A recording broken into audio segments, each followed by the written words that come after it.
watching Conference USA on ESPN from Plaster Stadium in Springfield, Missouri. Today it's college football as the Louisiana Tech Bulldogs take on the Missouri State Bears. And from the warmth of the press box, I'm Don West, along with Missouri Sports Hall of Fame broadcaster Tom Mast. Tom, a big matchup today to end the regular season in brutal conditions. Well, this is the latest, Don, that a game has ever been played in this facility on the calendar, and Mother Nature has decided not to cooperate today. Let's give you a player matchup. We're going to talk about rushing with a 20 to 30 mile an hour wind here today. It starts with Louisiana Tech quarterback Trey Kucuk. Well, and all he did last week in that impressive win against Liberty was establish an all-time rushing number for a La Tech quarterback as he went for 143 yards. He was the difference maker in that impressive win that they pulled off. And on the other side, Missouri State got an impressive running effort out of a running back. Shamari Lawrence had a breakout day, rushed for over 170 yards, had a 70-yard breakaway that kept them in their game with Kennesaw State. Lawrence with 173 last week in Georgia. He's only 120 yards away from 1,000 yards on the season. For more on the keys to the game, let's go down to Sierra Clark. Hey, Sierra. Hey guys, it'll be strength versus strength today. Missouri State has the most efficient offense in Conference USA. However, they'll be challenged by that Bulldogs defense, which is #1 in the league. However, this matchup is going to be interesting, especially when it comes to the red zone, because Missouri State's defense is top 15 nationally when it comes to red zone defense. However, with Louisiana Tech, they really struggle in that category. They're at the bottom of the country when it comes to that. Sierra, you dressed for it today? Yeah, I was in Florida for Thanksgiving, so it's a rude awakening for me. And 43 degrees at the start today. South wind at 16, gusting higher than that. Rain that is supposed to stop as the game moves along, but no snow as they got 4 to 6 inches in St. Louis, northeast of here, about 3 hours. Those keys are brought to you by the Chevy Dealers of the Ozarks, a proud sponsor of the Missouri State Bears. Stop into your local Chevy dealer today. And our opening kick is brought to you by the Missouri State Bookstore. Shop on campus or online at MissouriStateBookstore.com for all your bearwear needs. And Don, all you need to know about watching the game today is from right to left on your screen. That's the way the wind is blowing, and the Bulldogs will kick with the wind to their back to open this thing. John Hoyt Chance will kick it away. Few Hardy fans here in the stands today on both sides. This will come out to the 25 for the Missouri State Bears. Didn't get it quite as deep as I thought, but deep enough to avoid any kind of return. But it will be a really closely watched game from using the wind and the conditions today. Jacob Clark heads out for Missouri State, 205 of 310, 2,600 yards, 22 touchdowns. Last week he engineered 535 yards of offense at Kennesaw State, the most against an FBS team for the Bears since they played Tulsa in 1990. So from the 25, the Bears facing that strong south wind, and here's Lawrence to get it started. 35 out to the 39-yard line for Shamari Lawrence and a gain of 14. And that's probably what you're going to see a heavy load of both directions today with the conditions. Keep the ball on the ground. You know you've got the ground attack that will work. Even though Clark has that potent arm, you're probably going to see that ground game really utilized a lot.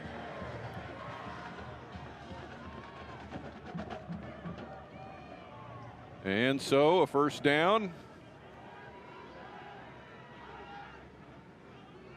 Two receivers right, a shift to the left, and a pass across to the tight end and out to the 45-yard line. The catch for Dylan Hipp, and the helmet comes off. Well, and if nothing better right there than for a quarterback and a receiver, in this case the tight end, get that initial throw out of the way in these conditions, see what it's going to feel like to actually throw it, catch it, and maintain possession. And they execute well, pick up 8 and bring up a second and short. Dylan Hipp's third catch of the season. 2nd and 2 for the Bears. You wonder how this wind will affect Clark headed this direction today to the south. He's going to go to the air again, and this is just off the fingertips and incomplete. will be 3rd and 2. Well, Makai Cope had that one, and that one may have been, that one kind of went through the fingertips as if to say it's wet out here. He didn't have a grasp on that at all. Ryan Beard on the Missouri State sideline, leading the Bears to a 7-4 mark at this stage, their first FBS season, 5-2 in Conference USA. These teams both in the upper half of the league standings. Missouri State not eligible for a championship berth this year with the transition. Wide open out in the right side. And Missouri State way down to the 20-yard line on the pass that goes to Connor Laird. Connor Laird, kind of one of those hidden weapons for Missouri State. You don't call his name often in the ball game, sometimes on special teams. But right here, he sneaks out of the backfield untested down the near sideline and turns it into a huge gainer for Missouri State. To the 20, Missouri State to the red zone in barely a minute and a half to get this game started. Pass good for 33.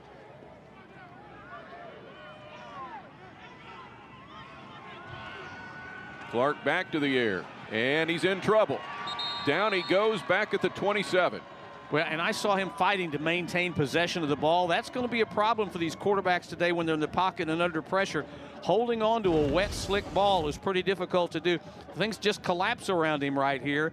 They get him up around here, and then you see him double up right at the end there, trying to make sure he does not let that ball get out of his hands. So they mark it just inside the 27 for 2nd and 17 for Missouri State. And it's Clark to keep it, and he'll get just to the 25. It'll be 3rd and long, and remember, pointed to the south, it's going to be much more of a question mark on whether you want to kick a field goal. Well, and I'll tell you what, Don, the way he ran and positioned himself squarely in the middle of the field, it was almost like he's getting himself set up in the middle of the field. Now, if they throw and go incomplete here, the ball will come back. So he got themselves where if they do have to try to kick one, they've got a better straightaway shot at it. 3rd and 15. The Bears need the 10 for a first down.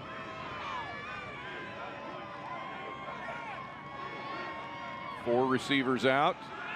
Clark looks left, and he's going to be sacked way back around the 35. Big rush, great intimidation by that defensive wall, and crashing through there. You saw the big play there by Leota, number 42. Watch as he shakes off the blocker, and he wraps him up and takes him down. Sifa Leota, fifth-year senior out of Euless, Texas, with the stop. So pretty productive drive, stalls out with a couple of sacks against the quarterback, and it may be that kind of a day for Missouri State if they opt to keep the ball in the air. And Stuart McDonald may have to give this about all he's got to get it to the 5-yard line. Oh, high snap, but he hauls it in. And it will hit at this 8 and roll down to around the 1 as Missouri State downs it there. Let's go down to Sierra Clark. Yeah, these teams are braving the elements right now. A lot of these players are from the South. States like Mississippi, Louisiana, and Florida. Of course, we're in Missouri, so we got some guys from the Show Me State there. But these Southern kids are really pushing through this cold. It's also raining.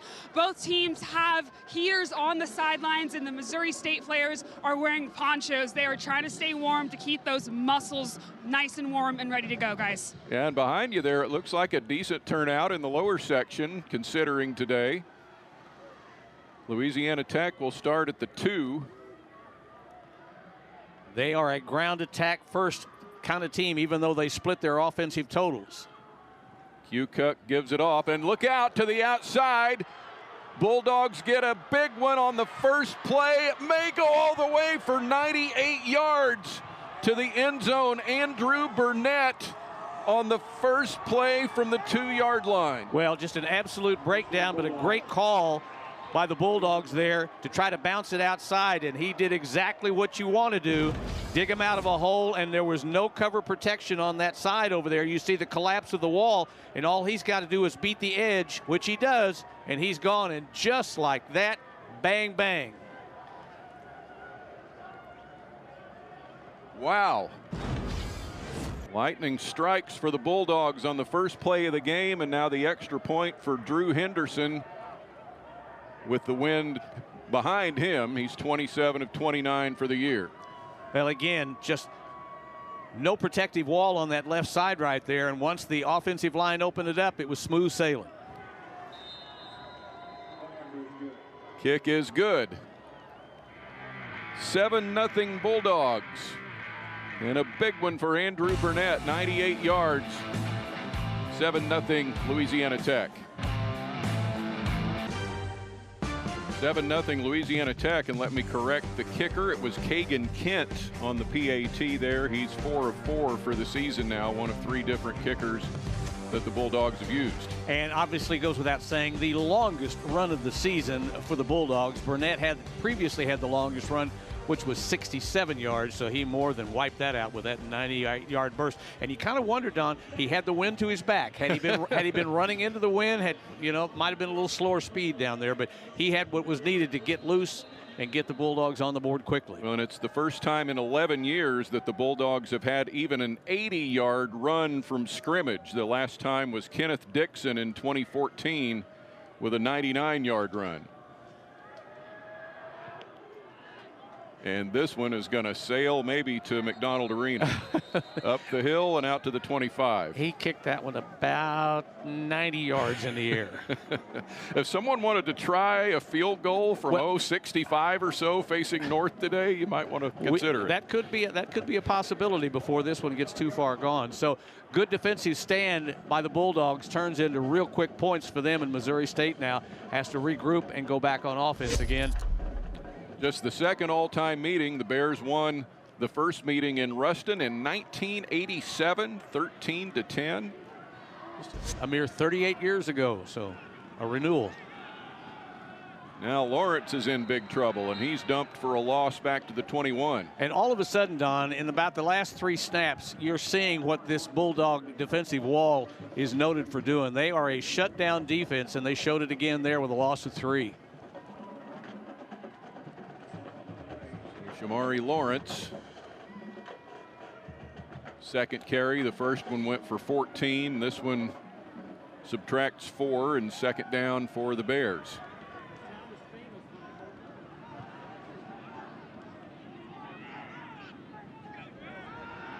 Clark showing no hesitation to throw against the wind, and he completes it at the 32-yard line. Cope again. Yeah, Makai Cope. Well, 18th catch of the year now. Well, and I think having seen what that defensive wall is doing up front, you're probably going to see Clark and staff opt to throw the ball even more than they have to here, facing that wind, to get movement. 12-yard gain, 3rd and 2 for Missouri State, and a big one here for the Bears. They don't want to stall out on downs this deep in their own territory. Clark with a roll, looks for Lawrence right there, makes the catch, but he's going to be short by a yard, might have gained 1. Got 1, going to be about a half a yard, maybe even less than that. Boy, you wonder, do you gamble? Because a punt here, you're probably going to give them the ball at decent position, and all you need, and it looks more like about a foot that they need. And I think Ryan Beard has decided, you know what? We got to 7-4 by gambling a little bit this year, and he's going to gamble here. Clark has Lawrence behind him. Jacob goes under center for 4th and a foot. He'll push and has just enough surge to move the chains. Yeah, I don't think he had it initially, but like you said, Don, that second surge got him through there. Don't know if that was the tush push that made it happen, but he got through. Watch it here again. There's the push, and yeah, there was the tush push. They were pushing from behind, and they shove him across the 35-yard line. So the fresh set of downs for Missouri State.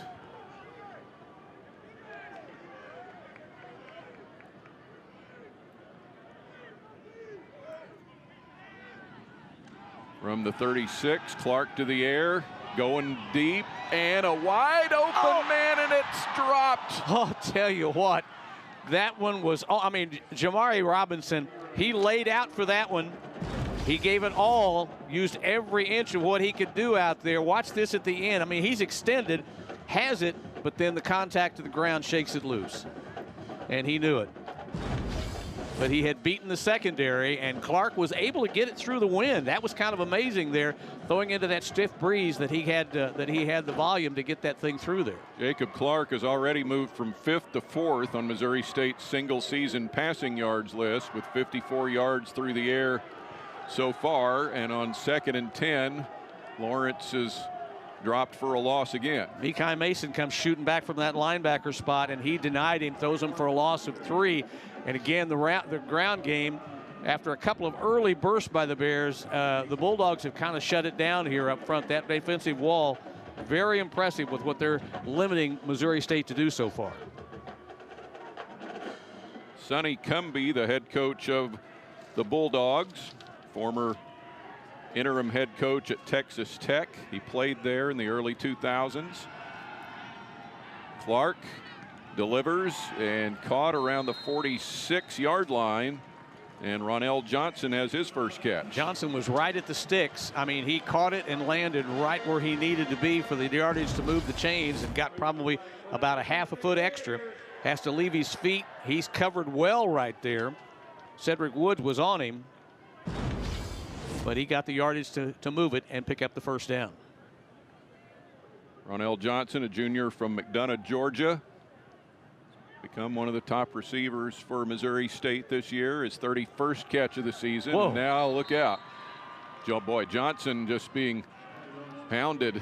Omari Wiggins was right there at the handoff. I mean, that's about the 3rd time now at the point of handoff and exchange that the defender has been there, and it's yet another 3-yard loss from Missouri State. Look at this handoff and tackle by Wiggins. He's right where you needed him to be. Bulldogs ready for the rush here today. At the 42, 2nd and 13. Clark, a lot of time. There's a short man. That's Lawrence at the 45. Pushes it to midfield and is down there. It'll be 3rd and 6. Well, Clark there opted to just take what they gave him. They gave him the under here, and he looked and looked deep, and at the last second just threw the relief valve there in Lawrence, and was happy to get 7 or 8 back and set up a 3rd and about 6 now. 5.5 to go here in the first quarter.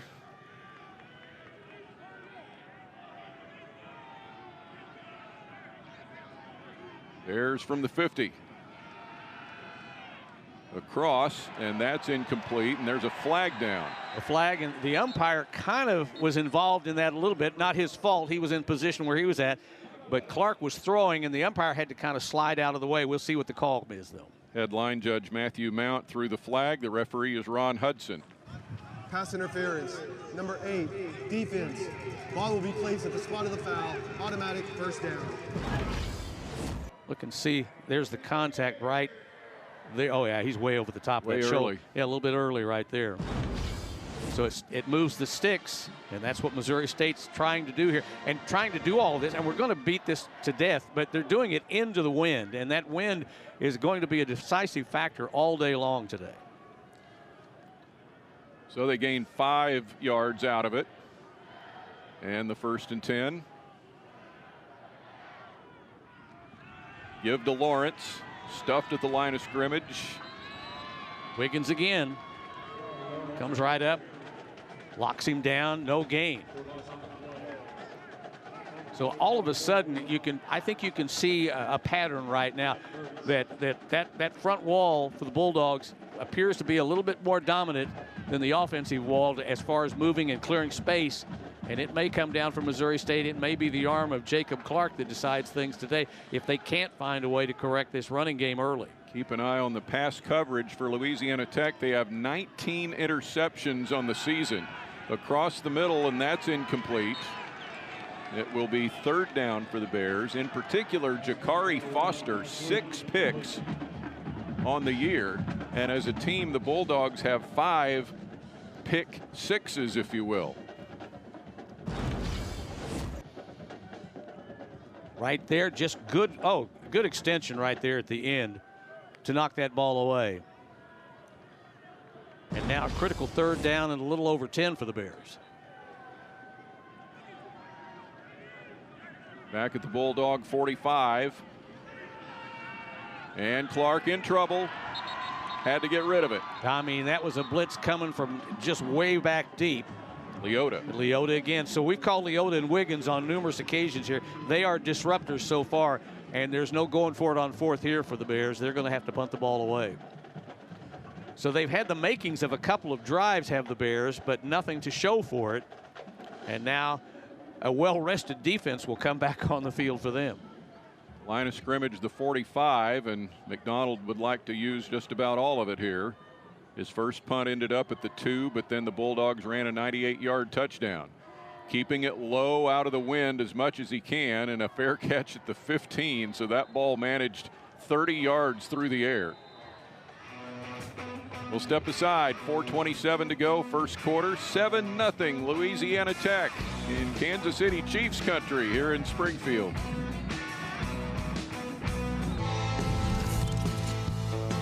Louisiana Tech. Bulldogs taking over at their own 15-yard line after the 30-yard punt. Somewhere in there, Sonny Cumbie played at Texas Tech 2002 to 04, and the Bulldogs were in the Independence Bowl last year, lost to Army 27-6. They went in with a 5-7 record because not enough had qualified with 6-6 marks or better. This pass swung out to Burnett, but hold on. He dropped it. Okay. Yeah, the ball came out. Kuka kind of delayed there and just kind of flipped it out to him, and you'll just see. And again, here's a case, you know, maybe I don't know if it was a wet ball or if he was turning and running it too early there, but ball hit the turf. So before that play, the time of possession in the first quarter was 10 minutes, 18 seconds for the Bears and 15 seconds for Louisiana Tech on that 98-yard run.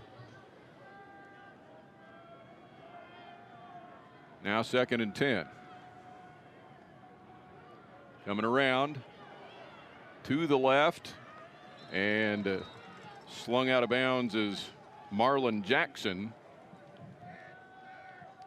A little end around sweep that time, trying to get the corner and turn on him, but just can't do it. Footings also, this is a brand new facility this year. This field is brand new. This is the first time a game's been played on it with wet conditions, but yet still great, should be great traction, really good turf down there. So the weather probably isn't going to be as much of a grip factor today. The rain is still blowing hard through the lights as we look across here.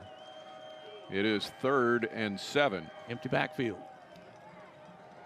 Now stepping up, and here's the rush now, and it's a first down and more for Kukoc, and he's out of bounds at the 45. That's how he got it done last week against Liberty. Well, I tell you what, he went to his right, nothing was there, and he made a great cut back to the left, and when he did, there was a seam right here. Look at this, he's going right, makes that cut. There's the seam he needs.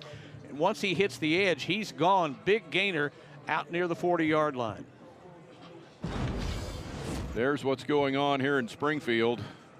Yeah, you don't want to throw it or catch it in those kind of conditions if you don't have to. It's a really nice Thanksgiving Day here on Thursday. Kind of cool but sunny. But we knew this was coming really about 2 weeks ago.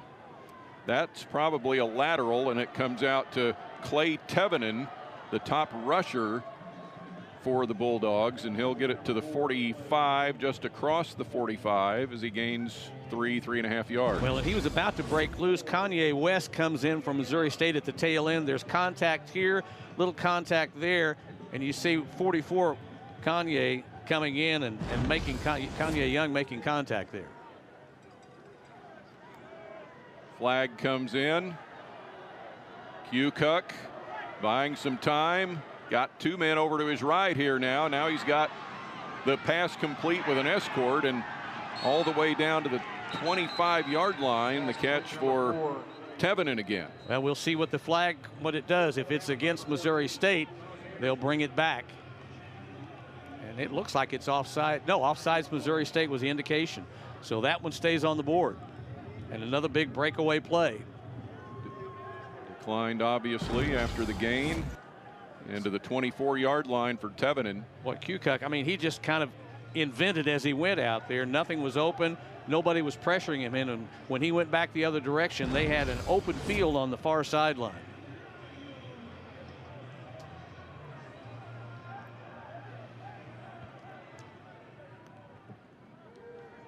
At the 24.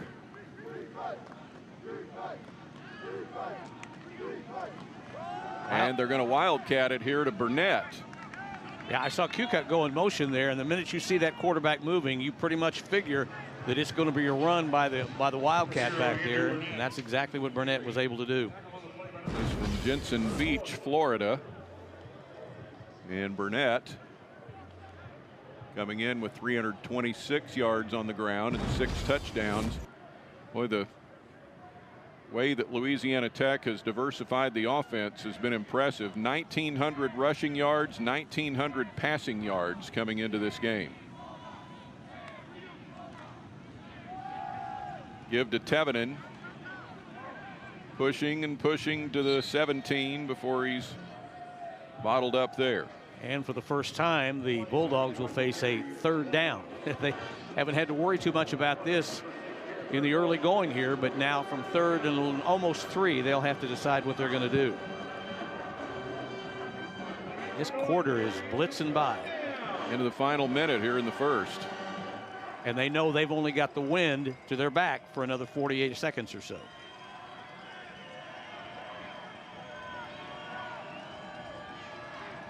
Third and 3.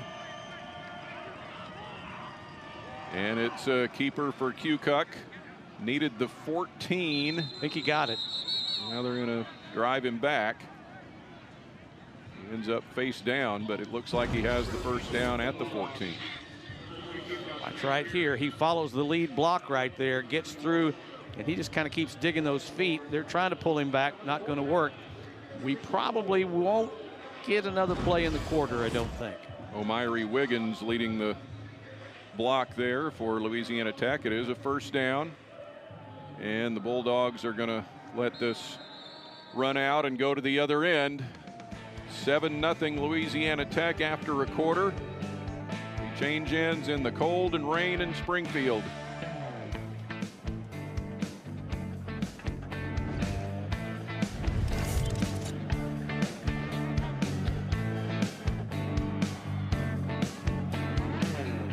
Cumbie was actually a walk-on at Texas Tech, and he worked really hard and eventually got the starting job. So much the fact that in 2004 they played in the Holiday Bowl and his team beat Aaron Rodgers and his Cal Bears, guys. So he knows all about building a program from the ground up. Very nice. And as a coach, he has taken these other schools to bowl games. Texas Tech, that he's been a part of the staff 2 different stints, as well as TCU, the Peach Bowl, the Alamo Bowl, the Cheez-It Bowl, and several with Texas Tech as well. Last year, the Independence Bowl for these Bulldogs from right to close by home there in Shreveport. Well, and we haven't talked about it yet, but bowl talk is part of the conversation today because Louisiana Tech has already qualified to make a bowl this year. And of course, Missouri State, they've been part of a national conversation about wanting to get to a bowl, but there are some obstacles that we'll talk about as we go along. Yeah, technically ineligible in their first year of transition to FBS, but there's more to the story. Right now, it's the Bulldog ball at the 14 in the red zone as we start the second quarter. And here goes Kukoc to his right with a block, and he's all the way to the 5 and out of bounds. Needed the 4 for a first down. Well, they had that backfield set up for a lot of options. There were a full backfield. You really didn't know what to guard against, and really all along it was a design play for him to take off and run. And as he showed last week against Liberty, he's more than capable of getting the yardage by himself. Doesn't need a lot of help back there. A yard short, 2nd and 1.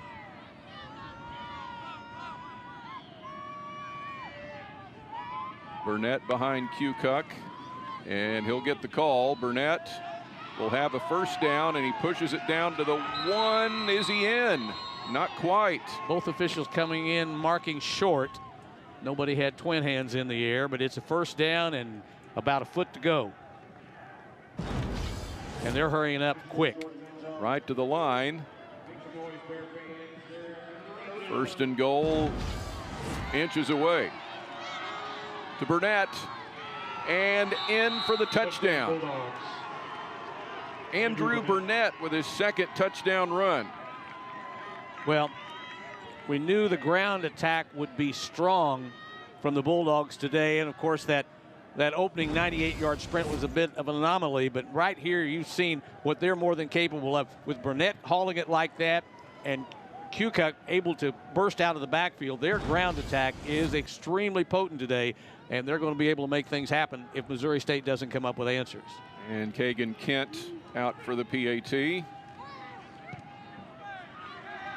And that one is through.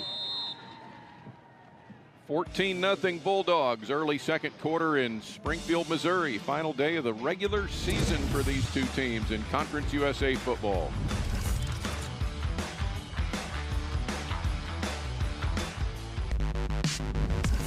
(14-0) Louisiana Tech. Hey, a few fans are down there partaking upon the day in the end zone.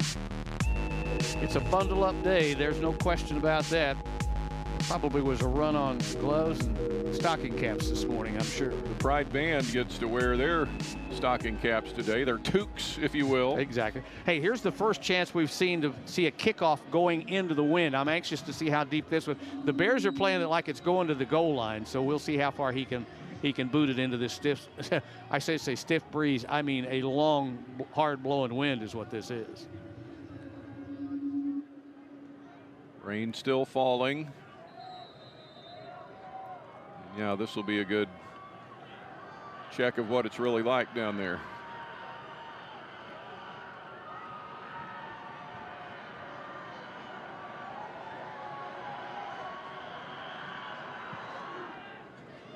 And you keep it out of the wind, it's not bad. Fielded at the 3.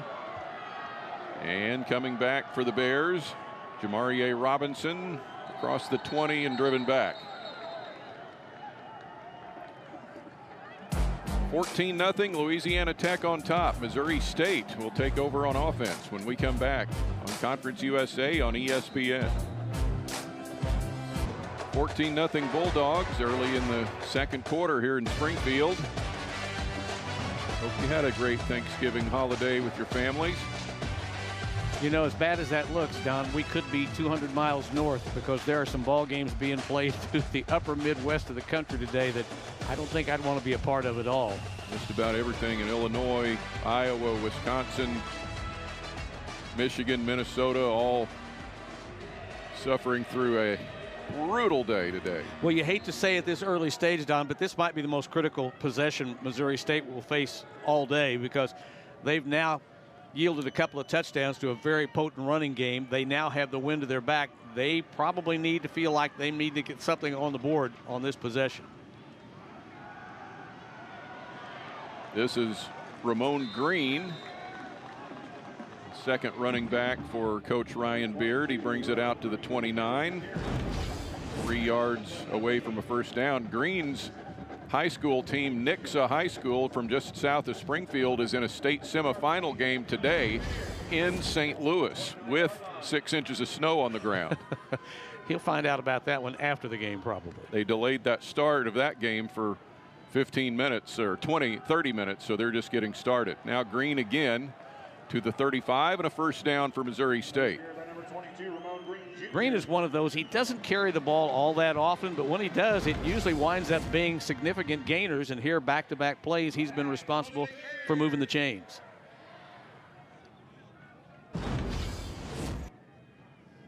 You typically see Robinson in that receiver spot, and Shamari Lawrence, I mean, as big a game as he had last week, they've kind of held him a little bit in check today.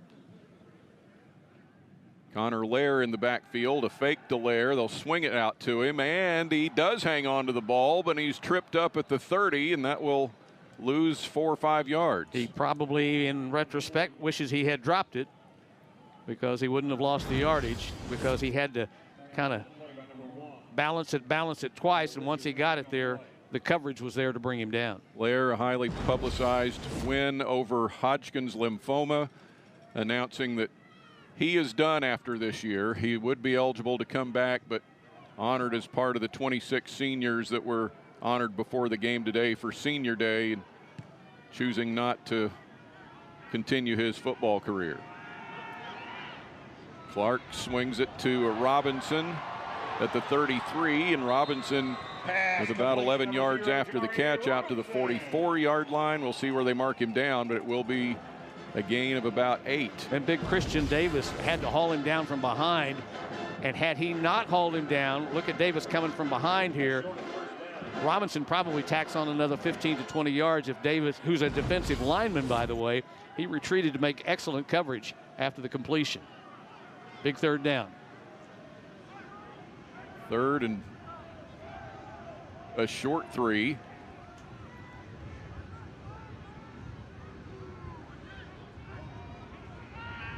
Clark looking deep. Now he'll duck it, see what he can do to the 48. He has the first down. Well, enough of an area opened up for him to get through there. It was all kind of clogged up there for a while, but when he decided to tuck it and go, there was just enough space for him to get the yardage to get the first down.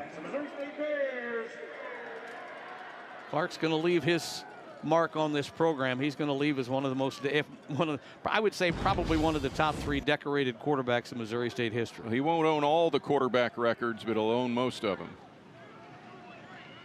At their own 48. First down, Missouri State. Bears down 14-0, and now Lawrence comes back with a good positive run. It'll carry him 7 yards to the Bulldog 45. A late push from the offensive line there got him an extra yard or 2. Right here, good opening here.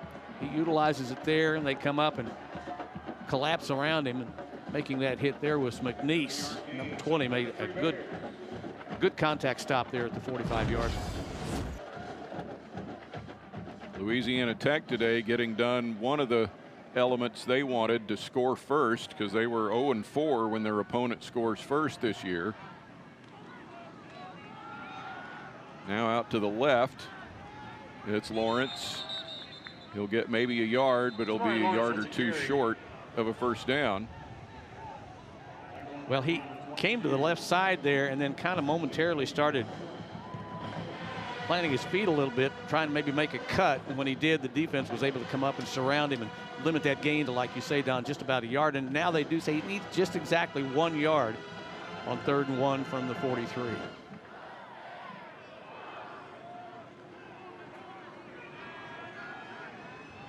Toss. Lawrence, first down. Bears keep it moving inside the 40. Lawrence to the 37 for a 1st and 10. Well, he's getting his yardage back. He had trouble in that first possession finding openings, but here on 3 consecutive carries, he's picked up back-to-back first downs by himself. Shamari Lawrence now almost to 900 rushing yards for the season. Last time the Bears had a 1,000-yard rusher was in 2010 with Chris Douglas.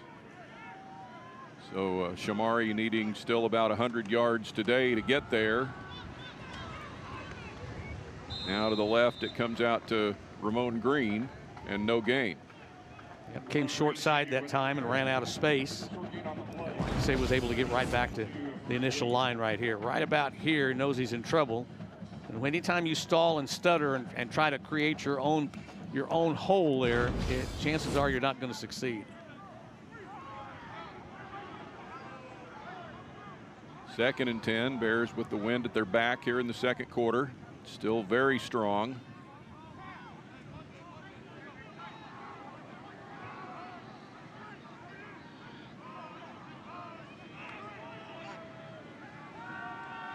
Clark looks, rushes on, he's in trouble, and down back at the 40, another sack.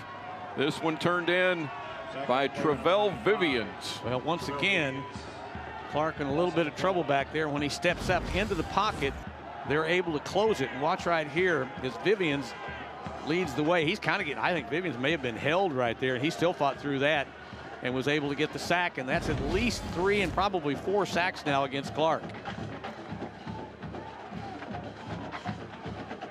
And a big third down. And I would say at this juncture, They may be thinking this is 4-down territory for them, given the way this game is playing out so far.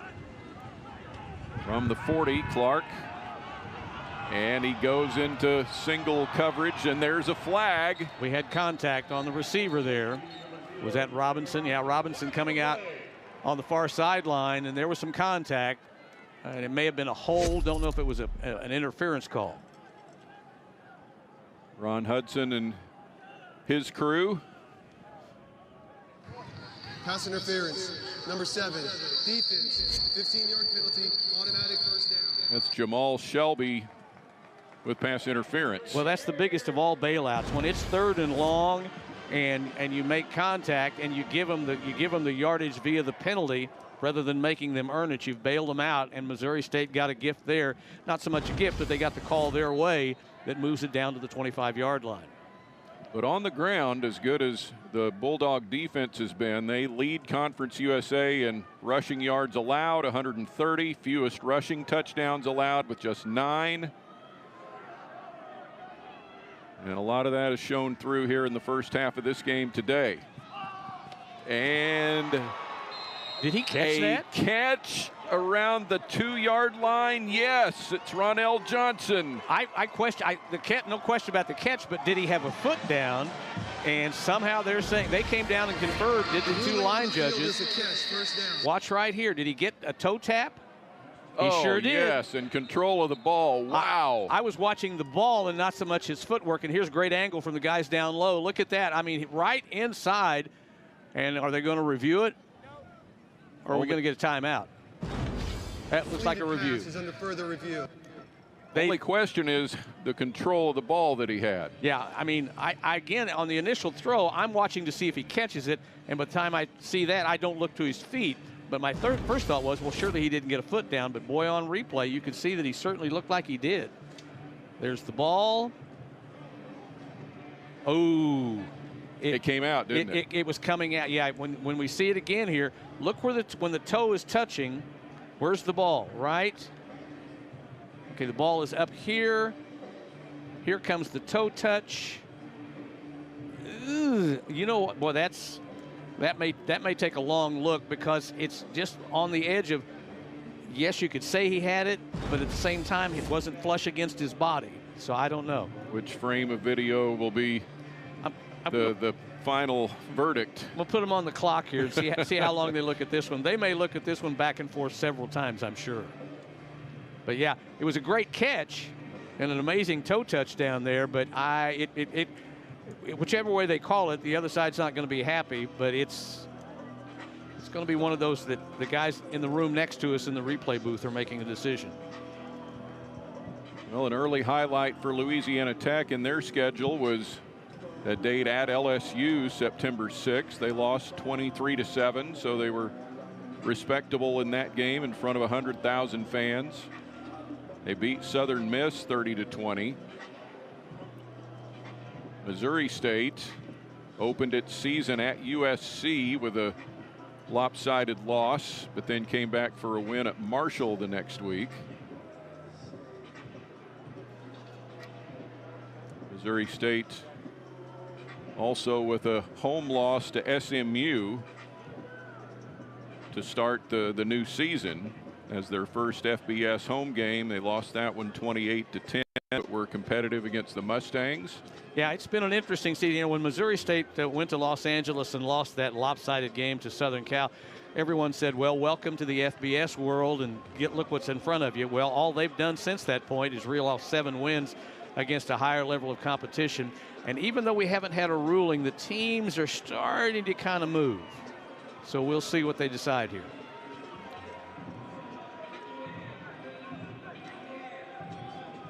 One would think that they're not going to say that that was a catch. We'll find out here in a minute. Yeah, the team. Everybody's back around the 35-yard line. Yeah, that was a heck of a throw, a more impressive catch. Here we go. After review, it was determined that while the receiver was airborne, he lost control of the ball. He did not get a body part down inbounds prior to touching out of bounds. Therefore, it's an incomplete pass. It'll be second down at the 25-yard line. Well, he described it kind of how we saw it unfold. We really agreed, you know, thought that the foot was down, but he just didn't look like he had control of the ball. They'll place it back at the 25. And of course, Ryan Beard will obviously argue that point to the end of time if he has to. Hey, the big showdown in Conference USA today is going on at Jacksonville State, and Western Kentucky has Jack State down 21-10 in the second period, and that one's pretty much a battle for the championship. Well, it will determine the host of the championship game in the league. Here across the middle, an open receiver flashed through there. Jaron Askren, but he missed connection. Again, heavy rush, heavy pressure on Clark there, and he's one of those that, you know, he stands in the box as long as he can and waits to the last second. It costs him some sacks on occasion, but there he was waiting for the opportunity to see his man open up. Didn't work, and now long 3rd down and 10.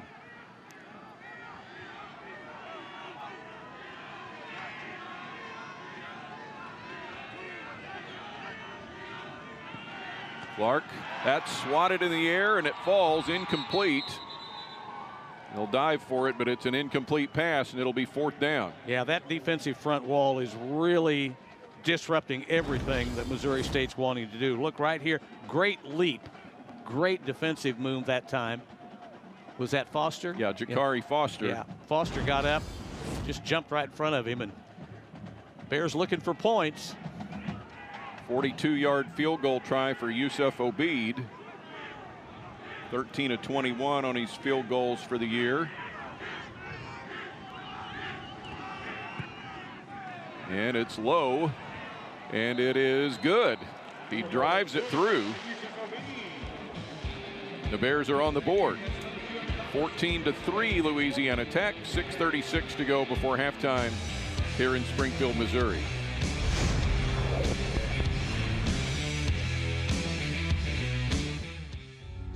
Leaders know there's no guide to greatness. When everyone else says something can't be done, they know it only hasn't been done yet. True leaders weather the fiercest storms and look deep within themselves to rise above and help others find their way forward. At Great Southern Bank, we're proud to partner with visionaries that help raise the tide for all of us. And when you're ready to bring your vision to life, we'll be right behind you with award-winning support. Dogs, always digging beneath the surface in search of something. At Louisiana Tech, our Bulldogs dig too for a breakthrough that changes lives. Healing traumatic brain injury, making timber more profitable, securing our nation's most vital assets. Leading edge research driven by faculty, enhanced by students, maximizing human potential. Louisiana Tech University. How about them dogs? Chevy makes America's most dependable trucks, like the rugged Colorado, the highly capable Silverado 1500, the powerful Silverado HD, and the uncompromising Silverado EV. In every Chevy truck, dependability comes standard. Get 5.9% financing for 84 months on all 2025 Silverado HD pickups. See your Chevy dealers of the Ozarks. A friend is someone who knows where you came from. Someone who always shows up when you need them. Hey, Ben. Someone who's there for the good times and the challenging ones. With comprehensive insurance policies backed by award-winning customer service, Shelter Insurance is committed to being there when you need us most. To find your local agent, visit shelterinsurance.com. 14-3 Louisiana Tech. 6:36 to go here in the first half. Well, they only got 3 out of that drive, Don, but I think it was critical that Missouri State find a way to get on the board, because the way that the Bulldogs have shown they're going to march down the field, you're going to have to try to match them blow for blow. And Had they been able to connect and gotten even close on a 4th and maybe a short yardage, I would have been surprised to not see if them go for it, trying to get 7 instead of 3. They had to establish something there. Out to the 25 on the fair catch in the end zone. Devin Gandy, the deep man there for the Bulldogs. And in Conference USA, we'll have a look with Western Kentucky, Jax State, and Kennesaw State all 6-1. Western Kentucky and Jax playing each other today. Well, there's so many things that could happen here. Missouri State obviously not being able to play for a piece of the championship, but they would be looking for a 6-2. There could be a couple of 6-2s when it's all over with today. We'll wait and see. Here goes Wildcat again. The snap to Burnett, and he'll drive it out across the 30-yard line and just keep on going. Those conference standings brought to you by Murney Associates Realtors, the official realtor of the Missouri State Bears. I'm going to tell you what, Don, I don't know why they wouldn't decide to run this a lot today, because Burnett's got the leg strength and the power in front of him. I mean, if you can do that and pick up 7 on 1st down, why not? Especially 3rd and short. 3rd and short, absolutely. I mean, that Wildcat looks like it's not so much a secret weapon, just going to be a good weapon for them all day. Here it is again. Indeed. Kukoc fires out to the left, and Burnett is just bombed right here. Ball is out, but looks like the Bulldogs have it. I think the center, Landon Nelson, big 55, he landed on that loose ball coming out. But again, did you see how long Burnett was able to? I mean, he took the snap and he didn't move. I mean, he just waited and waited. And right here, there's a helmet on the ball, and it comes out, and Nelson's right where he needed to be. And there's an offside against Missouri State, I think. We'll see. One side moved first. This was 3rd and 1 for the Bulldogs, so big call here. Offside, number 55, defense with contact, 5-yard penalty results in a 1st down. Ahmad Poole jumping across there and moves the sticks for them. To the 39 for a 1st and 10. Neither side has used a timeout yet. Bulldogs 61 yards left to traverse here. Go to Tevenen with a spin.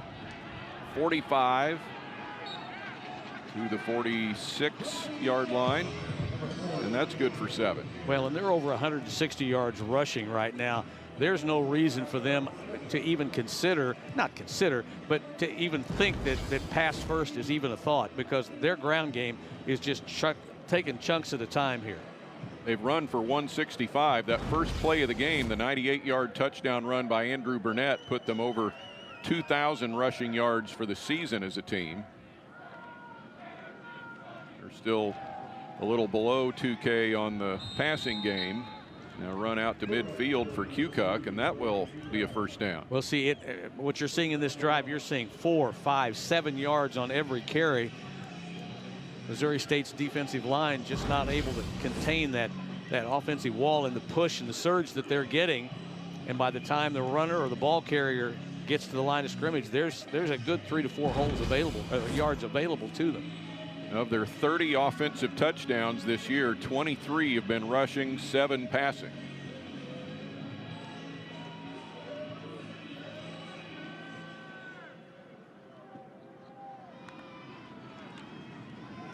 Give to Tevenen, and stopped. One of the better stops of this drive so far for Missouri State. Caden Weist was there. Made a strong play. And again, if Missouri State has any chance to kind of cut into this thing, they're going to have to slow this drive option that the Bulldogs are showing you here. That was one of the best stops they've had so far. Jalen Brooks there had the best part of that tackle with style points. And 2nd and 10. Might see them go over the top with one of these. To the air. Kukoc heads for the sidelines and throws it away. Well, he kept working. I'll give him credit. He was looking all the way to the sideline for any possibility he had down there. And at the same time, I think he was also looking for the opportunity to turn it upfield if he could. Missouri State shut that option down for him, and he took it right to the sideline at the last second, just unloaded and got rid of it. So biggest third down of the afternoon right now for Missouri State to have a chance to maybe get the ball back from as it sets at midfield. Bulldogs 2 of 2 on third down.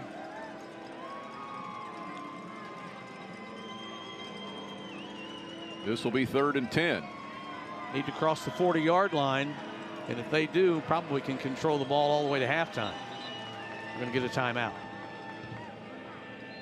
Missouri State timeout. Well, it's a big third down both ways. You know, if I'm the Bulldogs here and I can convert or even get a big chunk of what I need, I might gamble and go for it on 4th down. But if they can find a way to punch in another 7 here, this is going to change the complexion of this game. Earlier today, senior day at Missouri State. 26 seniors, including the super duper senior, Jacob Clark. Connor Lair getting his day, and the rest of the Bears seniors and their families. They don't care how cold and wet it is. Mom, dad, families, everybody here. There's Jacob Clark. I like that you call him super senior. For those that don't know, he's been here a long time. This is, you know, they kid him all the time. He's a senior, but he's almost eligible for senior benefits. He really is.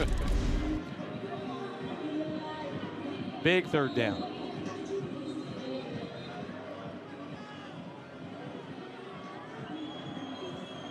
Now we're ready. Here's late getting a substitute back in. 3:06 before halftime.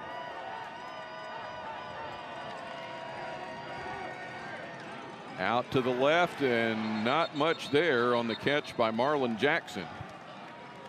Tell you what, they had to make contact in a hurry there, did the Bears. They came up and made a big hit on him. Thomas Anderson, who is playing, playing with all kinds. Number 14, you'll see him in a moment, came up and made the stop there. He's playing with a right wrist injury, a left elbow injury, but Coach Ryan Beard said he was going to play today no matter what until he couldn't play, and he came up and made a big stop on 3rd down. And now John Hoyt Chance is going to punt, one of the best in FBS.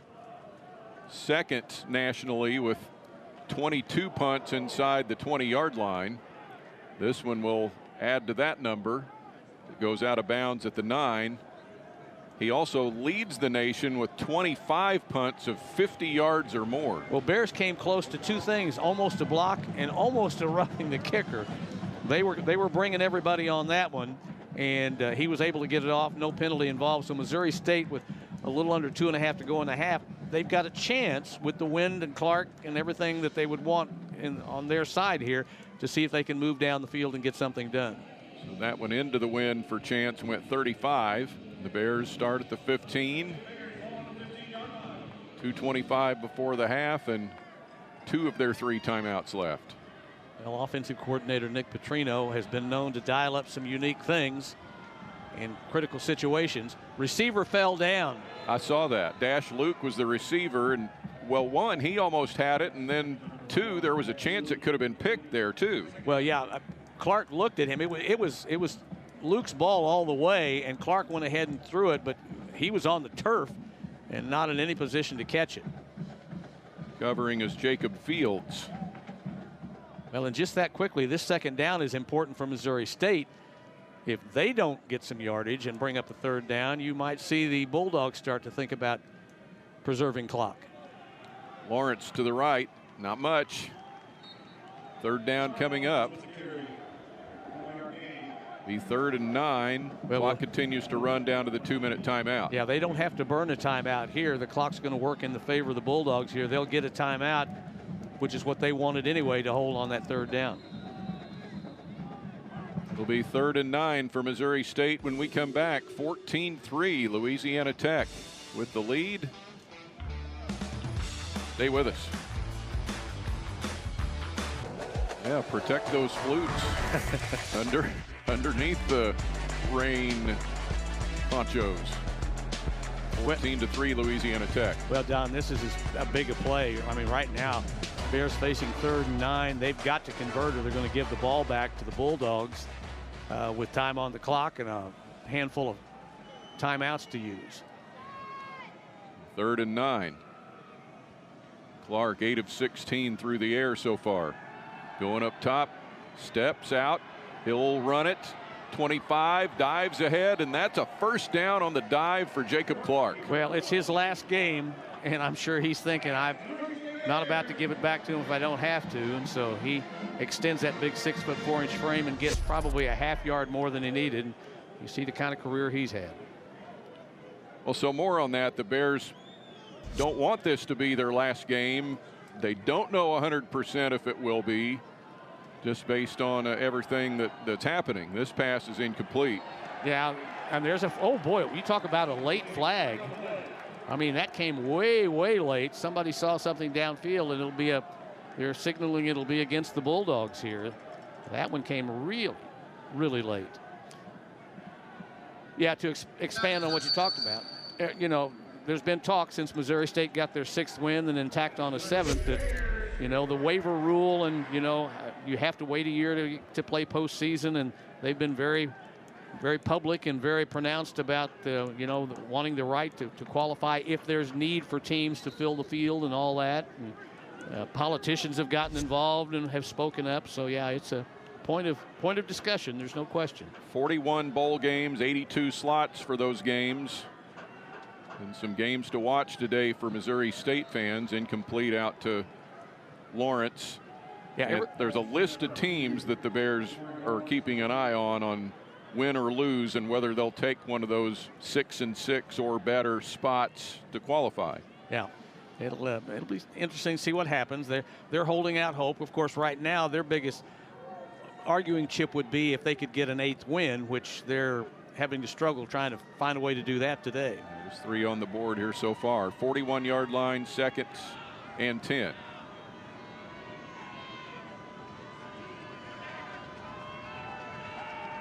Clark with some time. Cross the middle, and there is the catch at the 32 for a first down for the Bears. Well, Tristan Gardner. Well, Gardner is one of those players that, again, just like we talked about Ramon Green, you don't call his name often. Gardner's the same way. You don't hear a lot about him until you need him in a clutch situation, and they got it right there. Clark had lots of time to throw. Gardner 6 receiving touchdowns this year, the most ever by a Missouri State freshman. This is caught by Dash Luke to the 22, and that's going to be close to a first down. Well, Clark's trying to orchestrate something here. Bulldogs on that previous long play, they were only rushing a couple. They were really in strong pass coverage there, but it was just that Gardner found an opening somewhere in all of that 7-man drop back there. Clock stopped at 1:15 at the 23. 2nd down and a yard and a half here for Missouri State.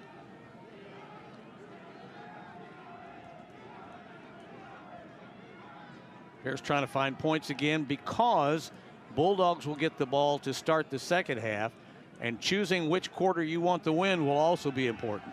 Across to Robinson, and he's in for the touchdown. 23 or 23 yards.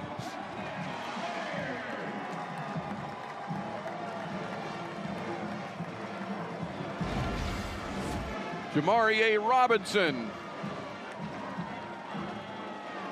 beat the coverage, and he's in the end zone. Well, I'll tell you, a lot of that goes to Clark, who just, you know, when you got a rifle for an arm, it's a matter of hitting the man in stride, putting the right amount on it. And those two connected very well right there.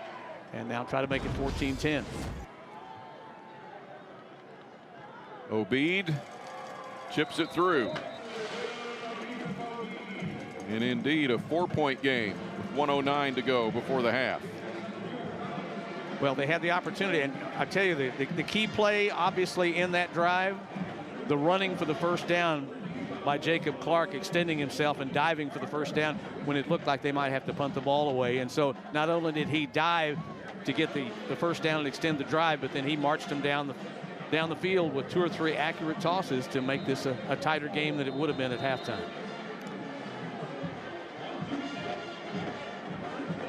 Again, Bulldogs will get the ball to start the second half. And if you were, would you want the win in the third quarter, or would you want the win in the fourth quarter? I think you want it in the fourth. I think you'd want it in the fourth, even though if you need it to your back, you try to work it. And the wind is as strong now as it has been all game long. It is really snapping those flags. Especially with some of these wild fourth quarters the Bears have played this year, just week after week. Well, I started to say they've been noted in the last few weeks. They are a strong second half team. They find ways to will themselves back into ball games. And quite honestly, their loss at Kennesaw State last week was a game that they had every opportunity to win, just had a couple of mistakes on play calling. This will be returned from 3 yards deep. And look out.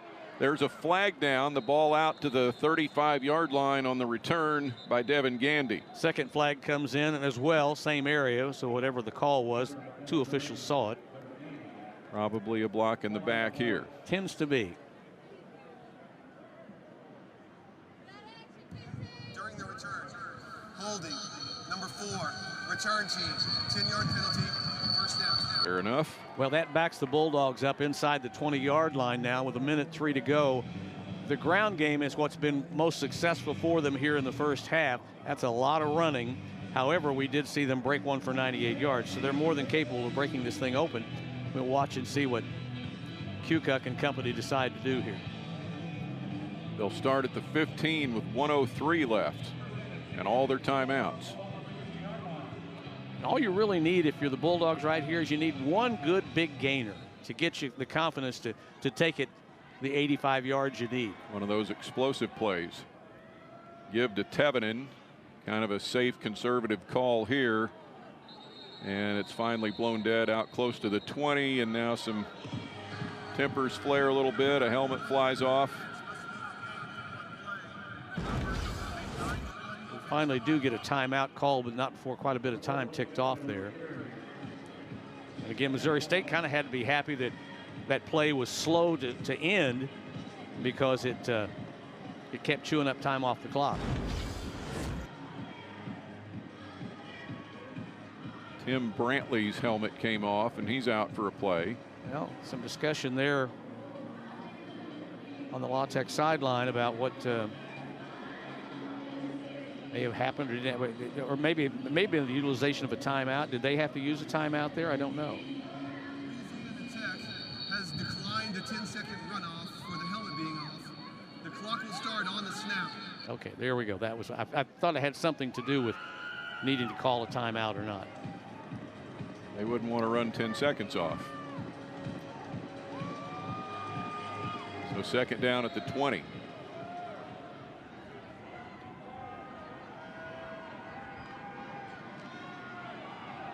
And back to the ground.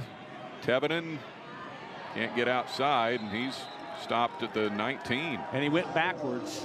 And so that keeps the clock running. Yeah, that kept it moving. And I'll be honest with you, I don't think the Bulldogs, they don't, if they can, they may run this thing all the way down and snap, but they don't have to snap it. They do not have. Well, now we're getting Missouri State, and Ryan Beard comes out, and he wants a timeout. Oh, and I don't know if he's happy with the way the call. He thought the clock should have stopped, I think is what he was thinking. But he was pushed backwards. Yeah. It stopped at 29, and now a timeout for Missouri State, because this is third down. Yeah, he was running, and he was running forward, and then at the end started running backwards. And of course, your progress didn't. I mean, he didn't run out of bounds going forward, so the clock didn't stop. And of course, Ryan Beard thought it did, or they would have called. Maybe they would have called the timeout quicker. I will tell you this: in dealing with Coach Beard, he always thinks if there's a second on the clock left, there's an opportunity, and that's the way he would look at this. Like the 13 seconds for Mahomes. There you go. If he would tell you, if I can get the ball, if we can get the ball back, maybe we can make something happen. So time is critical for him. If they get a big stop here, you'll see him use that last time out, I'm sure.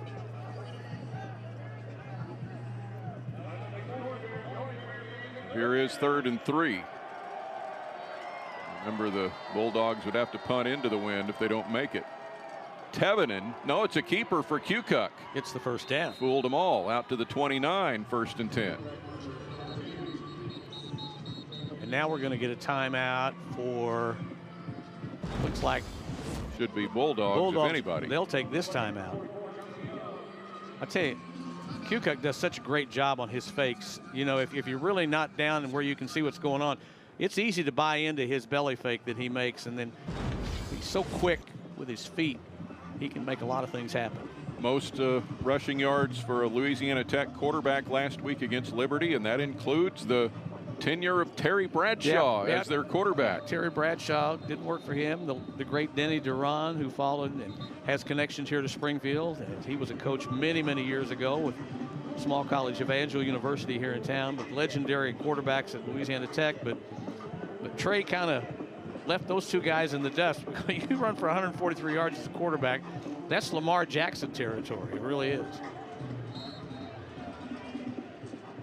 Here's first down at the 29. See if they open the playbook here and try something.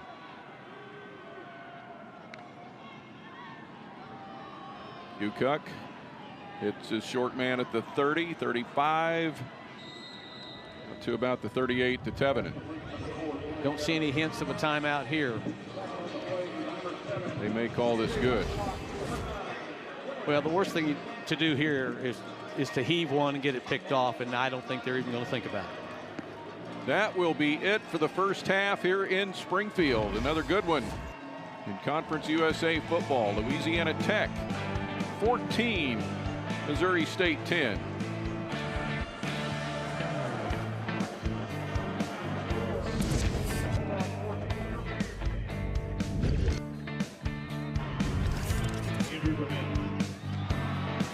Down at the 25-yard.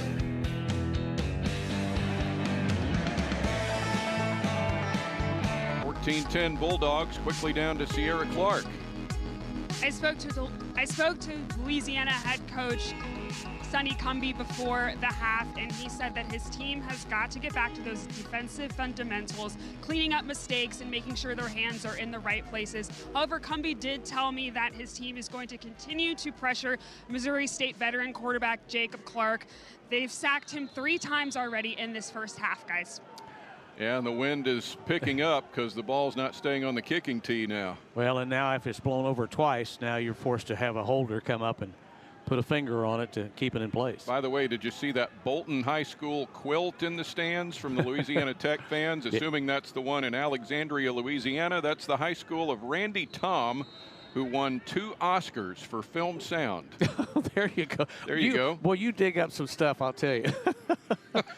Here we go.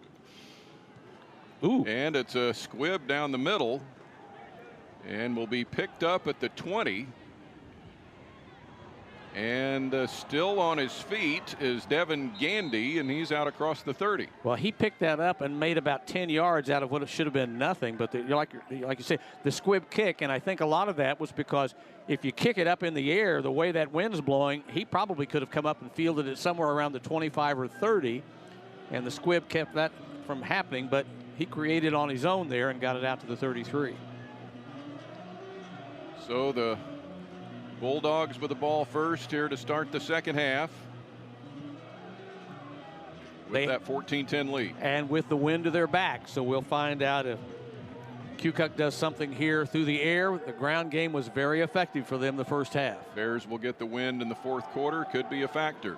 Off to the right now, off of the initial plunge into the middle, O'Myri Wiggins is out across the 40. Well, he went from a no gain at all to a first down, and that was all with his leg effort there. He just kept moving.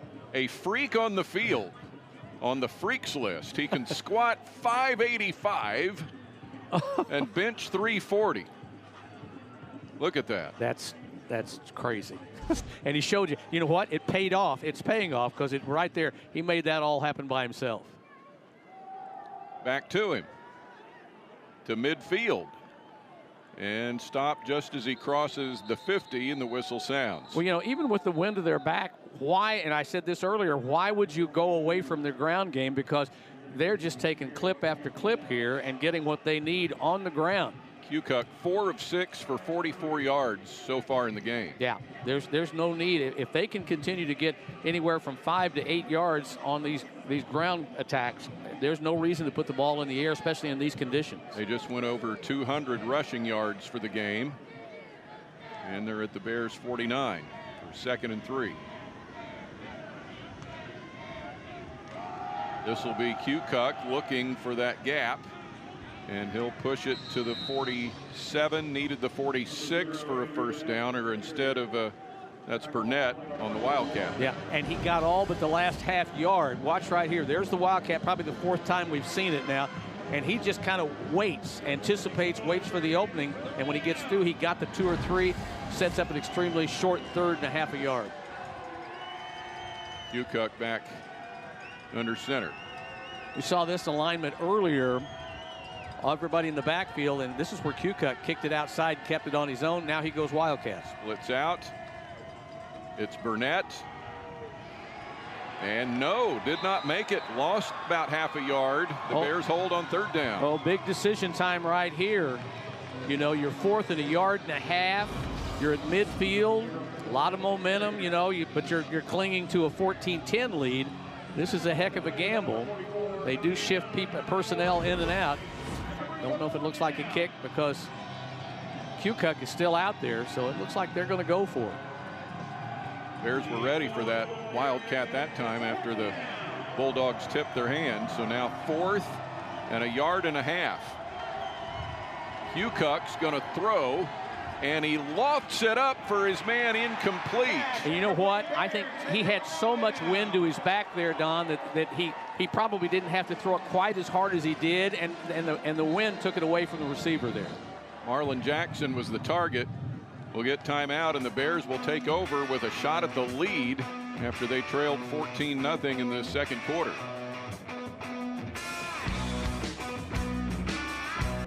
Well, the Bulldogs going for it for the first time on 4th down today, missed, and the Bears take over at their own 47.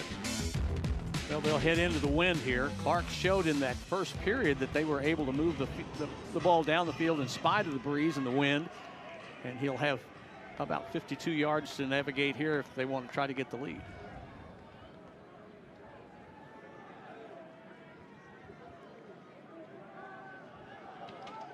Two receivers wide right. Lawrence with a shift. And the Bears go to work. There was a delay. I looked over. He was waiting, and I watched the clock expire there. Did they call a timeout ahead of time? I think they did. No, there's a delay, so they won't lose the timeout. But as he was waiting, I glanced at the play clock, and when I looked over, it was at 2. So they cost themselves 5 coming out of a timeout. Nothing will irritate you more than that. 1st and 15 back at the 42.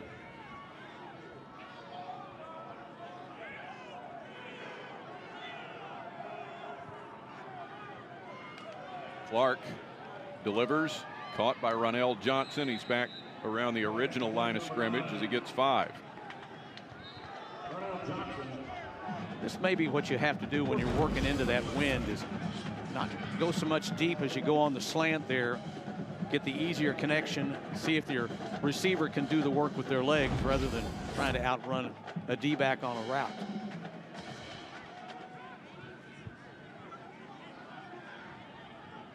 Well, Clark wasn't ready for the snap, and the pass is tipped and incomplete. Makai Mason got the hand on it. Yeah, he and center Cash Hudson kind of talking to each other there. Great friends, great communicators all year long, but there was a miscommunication on that one because he wasn't expecting it. It was in his lap before he knew it. So here's 3rd and 10. If they don't convert, then that 4th and down gamble will pay off for the Bulldogs.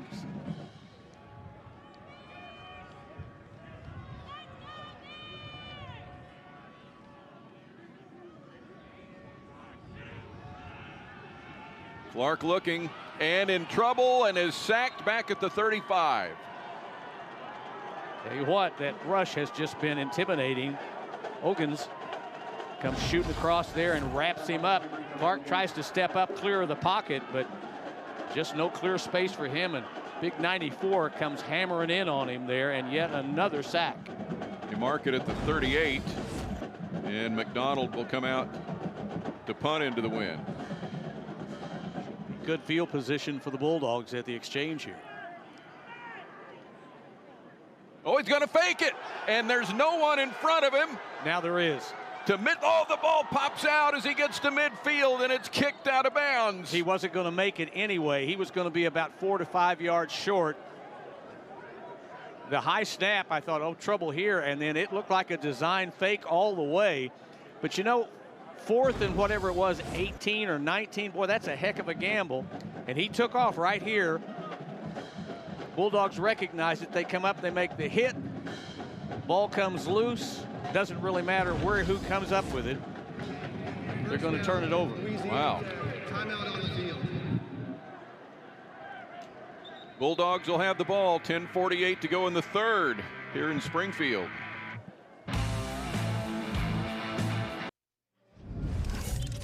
(14-10) Louisiana Tech. You can get a table down there today. Get a cold one too.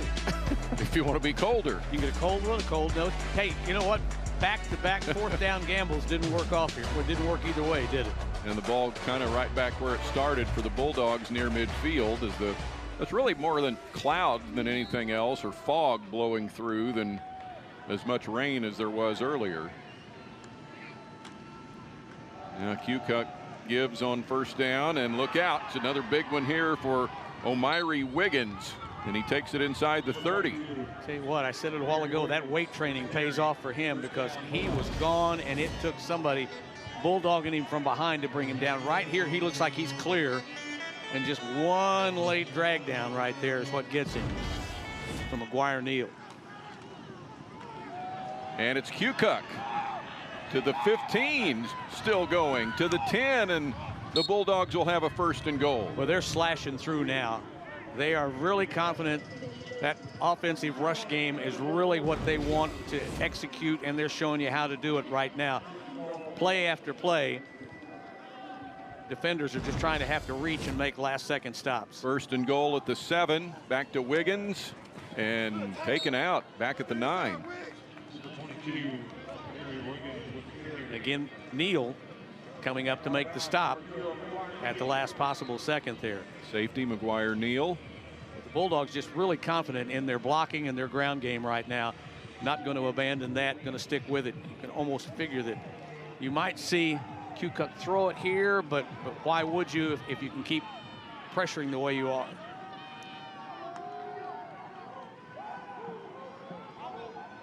So Cucuck from the 9-yard line.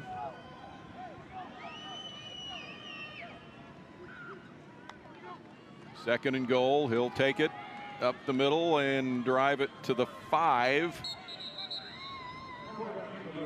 He faked the pitch to the right there, had every intention of keeping it all the way. He is a gutsy performer. You know, when you look at him come out of the pile, he's one of the smaller guys out there. You know, he's not all that large.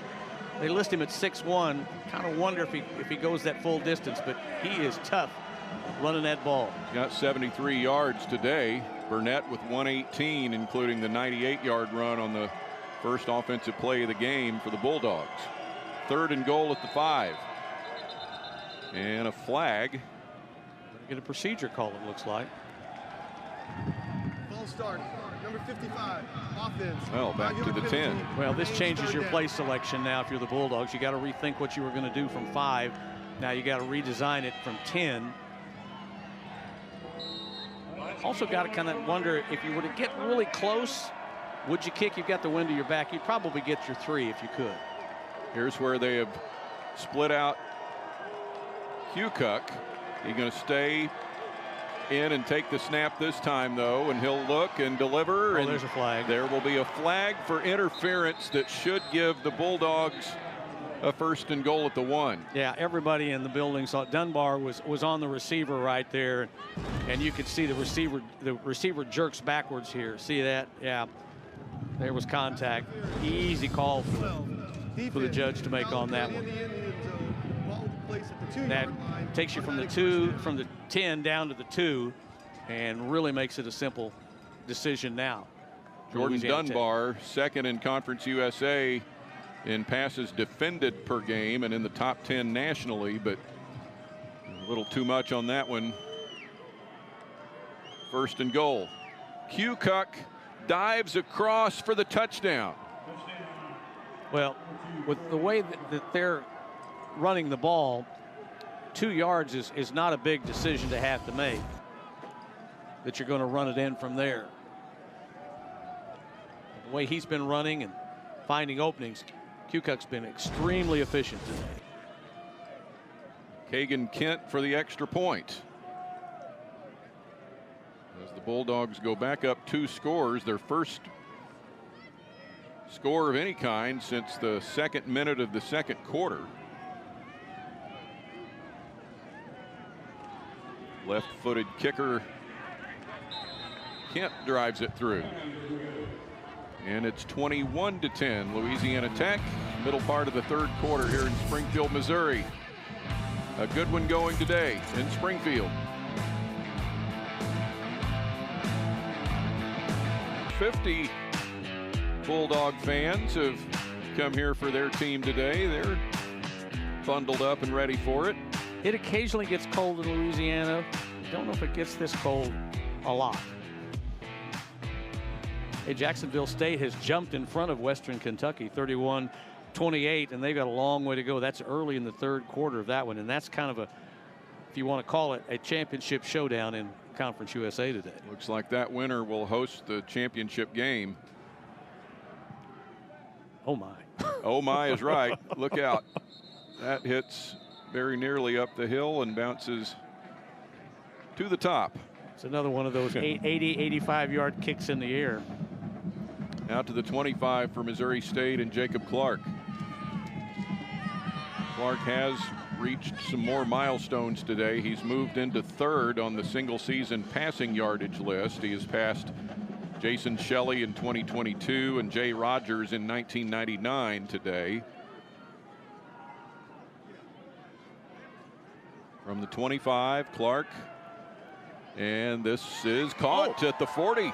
I thought it was going to hit the ground. I thought the ball was thrown so low there was no way he was going to catch that, but Cope somehow reaches down almost to his knees, I think, to get this. Look at this catch. Look at that. Yeah, he's way down low on that catch. Gain of 19 to the 44.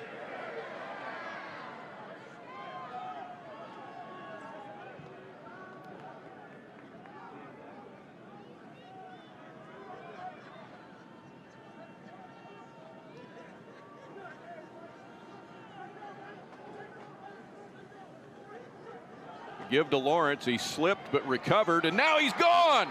Shamari Lawrence taking it the distance. 56 yards. He did this last week at Kennesaw State in the 2nd half when the Bears were struggling, and he broke one for 70 yards and made the contest a tight one, and he did it here again today. Look at that hole. I mean, good blocking by the offensive line. First big breakdown we've seen today of the Bulldog defensive wall. Maybe that's what Lawrence needed to really get his day going. 56 yards. Gives him 74 for the day, and now the extra point. And it is good. 21-17 Bulldogs. It keeps getting better here in Springfield. Middle of the 3rd quarter, 4-point game.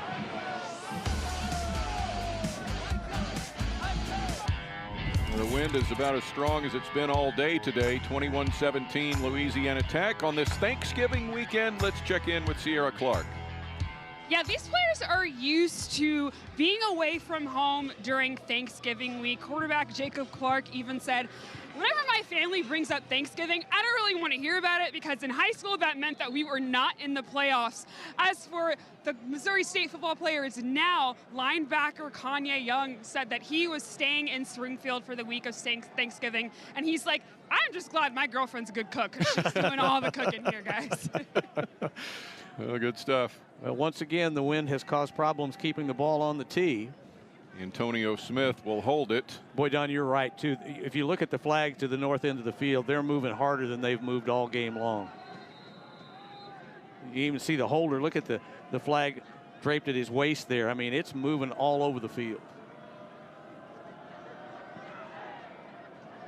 Low trajectory, fielded at the 12 to the 22 or so. And a great stop made on the return man Wiggins. Well, the ball got a little deeper than I thought it would. Didn't know if it would go quite that deep. And good coverage by Missouri State. But now, with the wind to their back for another 7:21 in the third period, it'll be fun to see what the Bulldogs try to do here as far as moving it down the field. They really have not been stopped in their ground game throughout much of this ball game. Hugh Cook still just 7 pass attempts all day. He's completed 4. He's going to throw here. Caught at the 25 by Jalen Mickens. Stopped in short order. Well, he gets hauled down there. Dunbar makes the stop. If Dunbar doesn't stop him, he might be loose for 15 to 20 yards because it's isolation coverage here all by himself. And as a matter of fact, I think Dunbar finished that with his left hand and nothing else. 4-yard gain.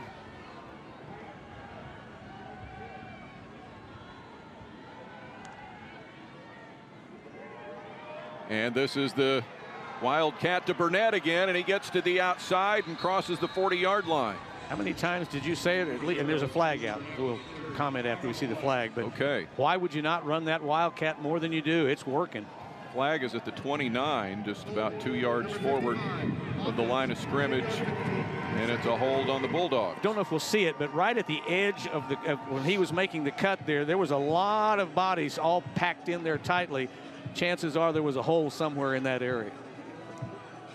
But again, I'm going to go back to Burnett out of the Wildcat is just, I mean, there's nothing wrong with calling that, half a dozen times on a drive because it's working. Penalty marches it back to the 19. 6 penalties for 60 yards now against the Bulldogs. Just 3 for 18 against Missouri State. Hugh Cook, man in his face, and he'll just let it go. Coverage coming in there from Bird Lloyd. Now, Lloyd was in on him, and Kukoc knew it. And as he rolled out there, his best option was just to throw it out of bounds and live to play for the third down.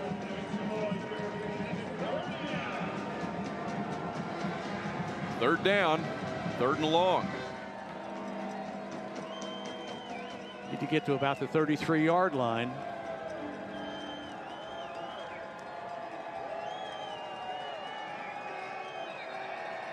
Ooh, going to get a timeout. Missouri State. Ryan Beard deciding to burn one here midway through the third quarter. Indeed. Their first here in the second half. The thing I noticed a while ago, and I'm seeing it here, Don. So the teams are huddling up here. Bears all have parkas wrapped around them. There are no parkas for the Bulldogs. So the guys from the South didn't bring heavy winter gear with them. Andrew Burnett has turned in, first of all, the biggest play of the day right here with a 98-yard touchdown run on the first offensive play for Louisiana Tech. Yeah, we skipped ahead there a little. And he drives this one in from 1 yard out. He made it 14-0 with 2 touchdown runs before the Bears started their comeback. Well, he showed you with that initial burst going almost the length of the field what he was capable of doing. And when they've needed him here today, especially out of that Wildcat, he has really been effective. 3rd and 13. And it comes out to Tevenen. And he is out across the 35 and has the first down. Missouri State would tell you they thought they had him stopped 3 times, but he was going to have none of it. He just kept churning and going, and he got the yardage, and he moved the chains. Right about here, he slips, has to put a hand down. They miss him here, they miss him there, and finally bring him down, but after the big gainer out across the 35. Missouri State 5-0 when allowing less than 300 yards of offense to the opponent. Well, an even 300 now for Louisiana Tech. And they'll add to that as Kukoc takes it out to the 40. Well, this ground game is most impressive. They mix it well. Kukoc showing you something that you don't see out of a lot of quarterbacks, and that's that threat to run every time he's got it.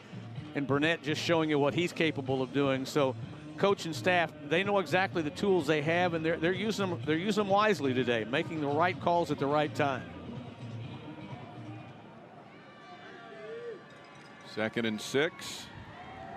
And the give back to Tevin, and a big one into Bears territory inside the 45. And once again, it's a saving tackle.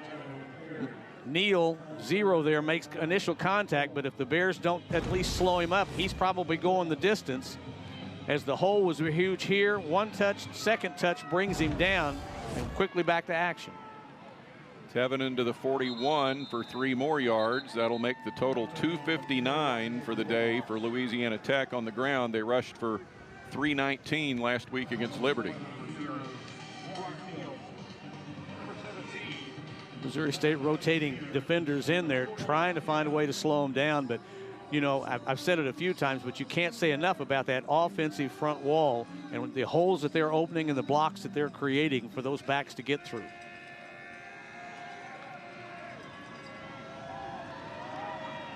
This one goes to Burnett.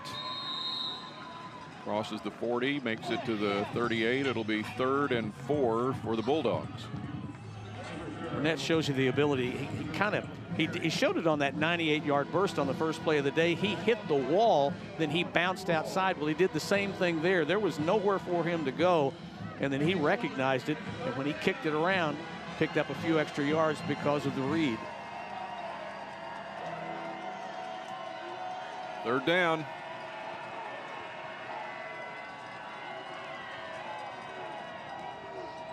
Late 3rd quarter.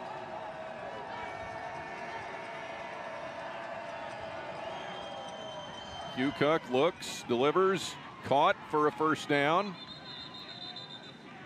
And that's Mickens with his 2nd catch. Anderson was there to make the stop, but Anderson was playing him about 6-7 yards off the ball, so the space was there. And all he really had to do was kind of the old button hook there, just turn around, look back, and catch it. And by the time Anderson got up to him, he had the yardage for the 1st down. Kukoc's out of the game right now. They're going straight Wildcat. This will be to Burnett.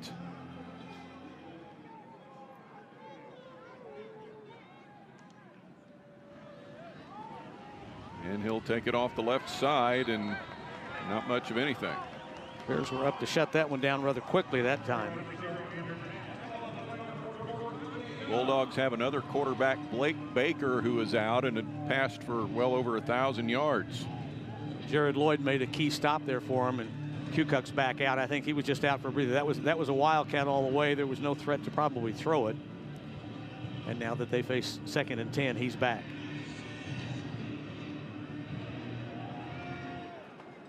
At the Bears 33, 2nd and 10. And Kukoc with some time going toward the end zone, and a diving attempt, but it's incomplete, intended for Eli Finley, a tight end. Well, I was looking. I thought that a flag could have come out there. Looked like there might have been some early contact on Neal, but all he really wound up doing was really good coverage. Is there any contact? Well, we get blocked out there. No, I think the contact came later than I thought, as the ball was in the hands maybe. There was no hooking around the waist, so big 3rd down. 3rd and 10 at the 33. It'd be a 50-yard field goal try from here with the wind helping. But the way the wind is blowing, I wouldn't trust that it would keep the ball straight. Oh, I know. That'd be my biggest concern. But a big 3rd down, like you say, Don.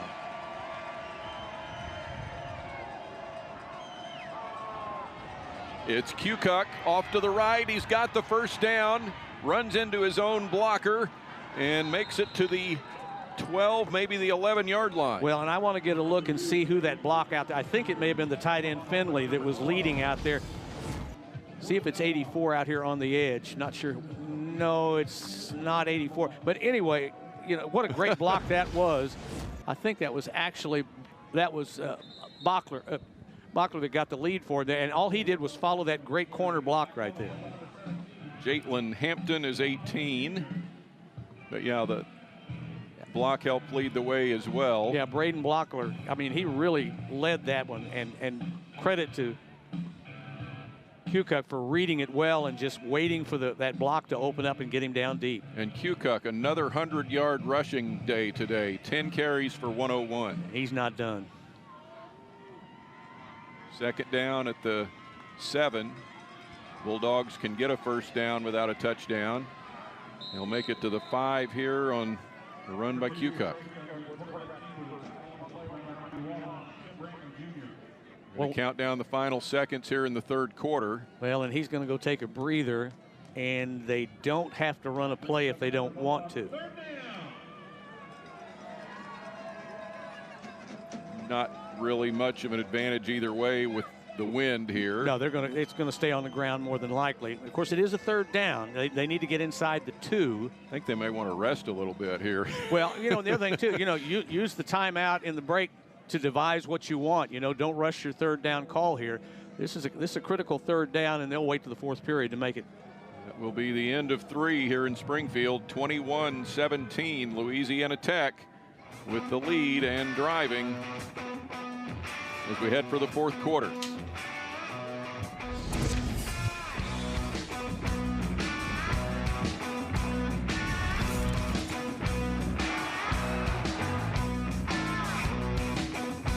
Another close one as we go to the 4th quarter, and out of 5 overtime games in Conference USA this year, 3 of them have involved these teams. Louisiana Tech with a win and a loss, Missouri State with a win at New Mexico State, and a 4-point difference here as we go to the 4th quarter. And this is going to be Burnett on the Wildcat. He dives and pushes and is down to around the 3. He didn't get it. I think he's about a half a yard short.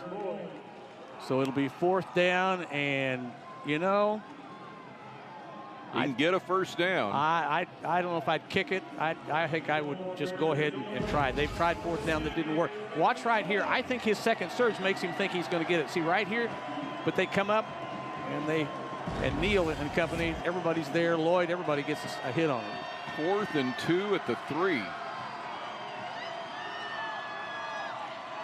Does Kukuk call his own number here?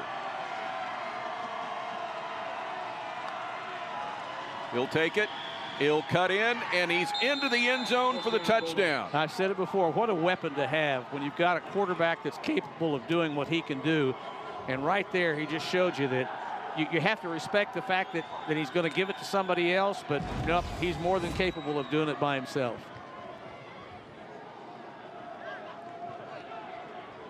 Just really a great ball carrier.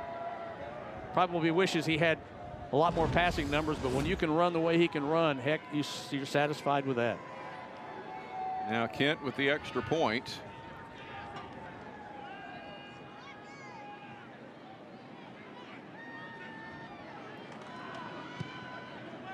And that was angling left, but it goes through.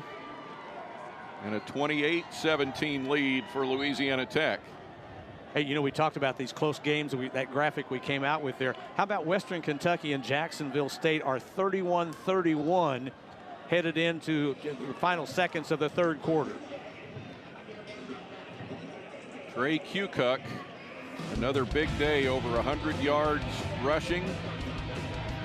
Hasn't passed just a whole lot, but he's been effective. And he's just not afraid to take a hit. Well, and you know, coming into a game like this, when I looked and saw that he was a native of Mission Viejo, California, I'm thinking, okay, he's not used to this kind of weather, but you know what? Weather doesn't affect him. He is playing solid football today, and he is really guiding a potent rushing attack. He played at Saddleback College right there in his hometown.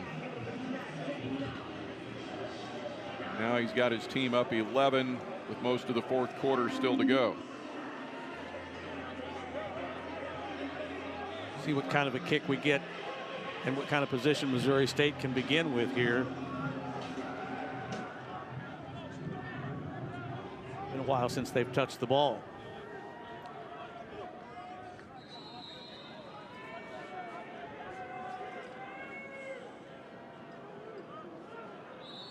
Nope. Hold on.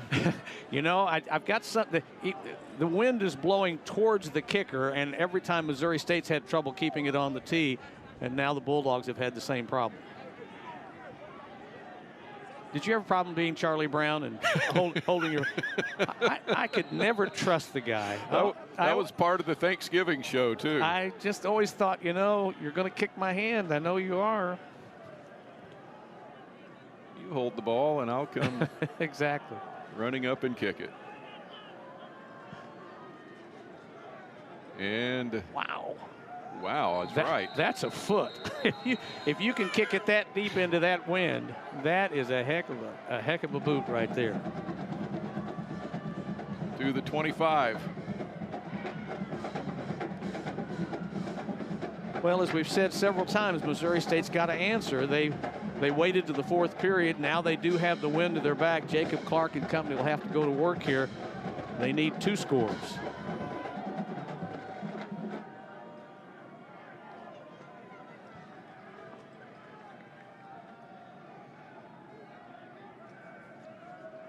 Here's Lawrence. Can't get the corner turned. He got a yard or less. Well, was trying to turn it, and someone came up and made a great shoulder tackle right there. Got him up high. Wasn't a horse collar or anything, but just got him up and just bulldogged him down. He's got to put his equipment back in place. 11 carries, 75 yards for Lawrence, most of it in a 56-yard touchdown run in the third quarter. Well, he came in needing, what, a 120-yard day for 1,000 for the season, so he's still got a ways to go unless he were to break one. And he's caught here, but he breaks free and gets back for some positive yardage across the 30. Well, how many times have we seen that both ways today, where it looks like somebody's corralled and just leg strength and determination gets him a little beyond. It looks like he's dead right here. Fights through, looks like he stopped again, and still forges out to the 30-yard line and gives them a somewhat manageable third down.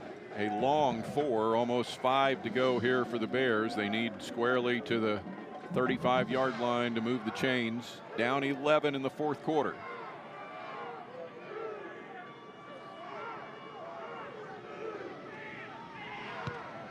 Clark looks left, goes, and it is incomplete. A near miracle catch for Tristan Gardner, and he's getting better and better at those.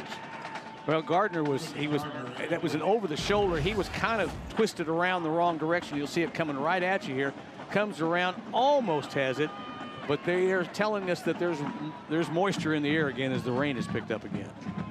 I mean, the rain, fog, mist blowing through the lights is just eerie now. Well, look at that. Here comes McDonald to punt. Probably get this off at about the 20-yard line. They're expecting to receive it near their own 30. I'm going to tell you, it's going further than that, I think.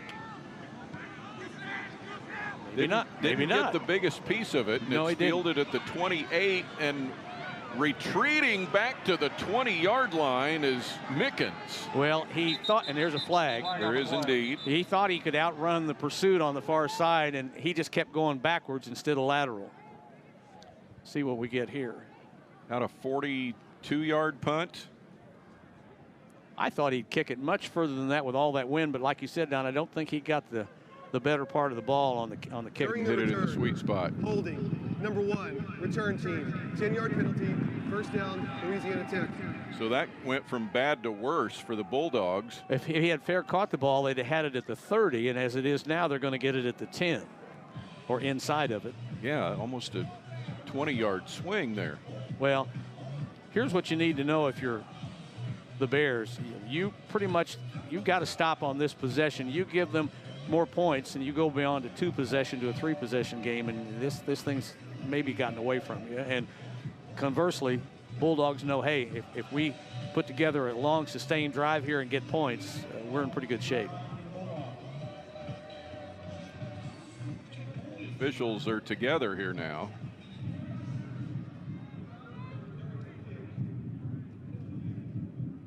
You're not hearing that. I don't think they've amplified him. We will adjust the spot of the ball. Something. Had to do with where the punt was fielded there, maybe? because he caught it maybe about the 29. That's where they're standing. And then he was negative back to about the 20. Oh, they had marked it on the far hash, and I think they're going to bring it to the hash where he caught it and where the infraction was at. Wouldn't be surprised if they mark it on the near hash instead of the other. That might be part of it too. And the mark-off wouldn't be from where he was tackled. The mark-off would be from where the hole took place. So this is going to benefit the Bulldogs a little bit more. Going to give him about 8 yards. Yeah, they'll get more out of it.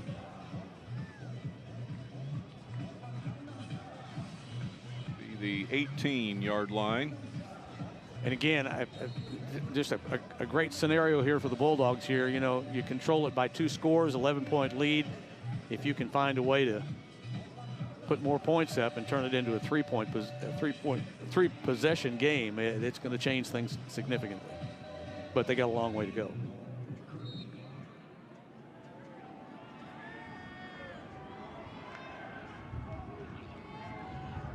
Cucuck gives it off to Wiggins. It's about 3 yards to the 21. This is going to burn time. Well, in Missouri State, they know as well. Of course, they're going kind of hurry up here a little bit, and now they're shifting. But they also know, Missouri State knows, you've got to stop. You can't give up maybe 5 or 6 yards on this run and give them a short third down, or the chances of converting are going to be a lot easier for them. And at any given moment, I really keep expecting Cucuck to surprise us and throw it when we don't think he's going to throw it. 7 of 12 for the day now for 70 yards. There goes Wildcat again. And Burnett. Can he find a opening? Not really, no. Well, lost back to the 19. There's one of the few times that Wildcat has not worked for them. And again, he's very slow. We got a player down. No, just coming up slow. Watch here. He waits and waits, trying to read the line, and then tries to reverse himself and goes the other way. And by then, defense has converged on him, and now you got a 3rd and almost 10.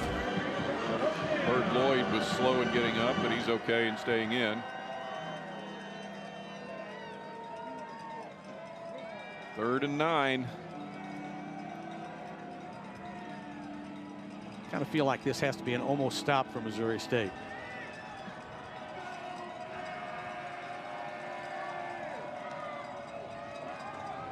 Cucuck opening to the left, around, he gets a block, he's got the first down, he's down the sideline, off to the races, and taken out around the 30-yard line.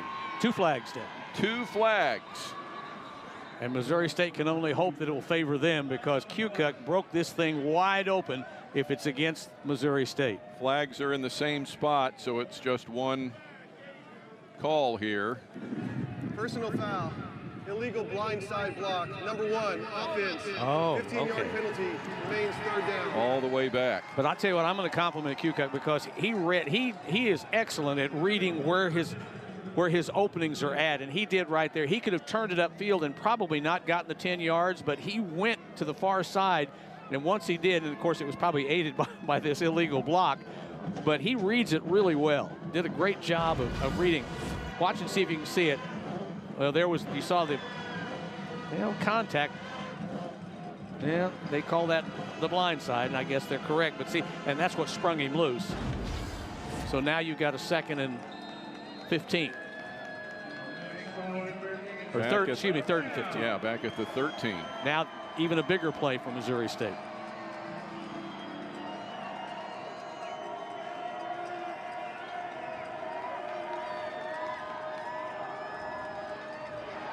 Just a little spin by Tevinen that goes not very far, and the Bulldogs are going to have to punt it. Well, Missouri State needed to stop. I mean, we're going to go under 10 minutes here, and they need 2 possessions, and so needing the ball twice, how much time is left, so they had to have a stop on this particular drive. They'll bring out their great punter, John Hoyt Chance. He is straight into the wind here. Bears hoping to receive it around the 45-yard line. We'll see what kind of kick it gets off. It'll take a big bounce. There's a flag, and it's going to roll Going to defy the wind, and now it takes a little turn there. That flag looks, it's in the vicinity of holding or blocking the back. We'll find out. About a 50-yard punt. The ball made it all the way to the 35. During the kick, holding, number 3, receiving team, 10-yard penalty, first down, Missouri State, timeout. That worked out as well as it could have for Louisiana Tech. They're going to step this back even further. Missouri State will take over. 9:41 to go, 28-17. Bulldogs on top. This could actually be one of the last Conference USA games for Louisiana Tech.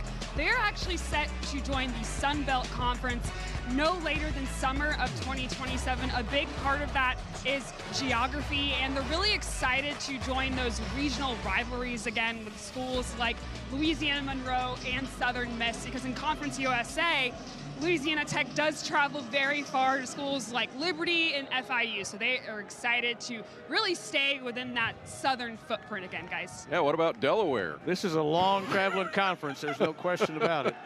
Oh, Clark with a wide open man, no one even close to him, and it's going to the end zone for Jaron Askren. 65 yards on a broken play, coverage-wise, for the Bulldogs. Nobody was in, I don't think anybody was within 20 yards of it. At least somebody blew coverage there.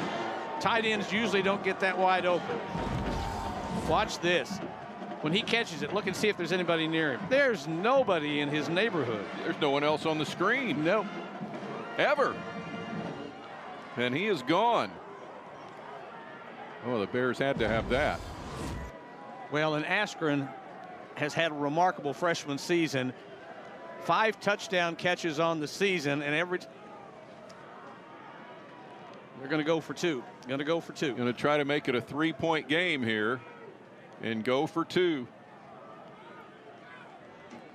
You needed 2 possessions anyway. You might as well make it easy. Oh, just uh-oh. And Lawrence bobbles the snap. The Wildcat didn't work. Did you see what Clark did? Well, we'll come back and talk about it. 28-23 Louisiana Tech. Big play for the Bears. Couldn't finish it off with a 2-point conversion, though.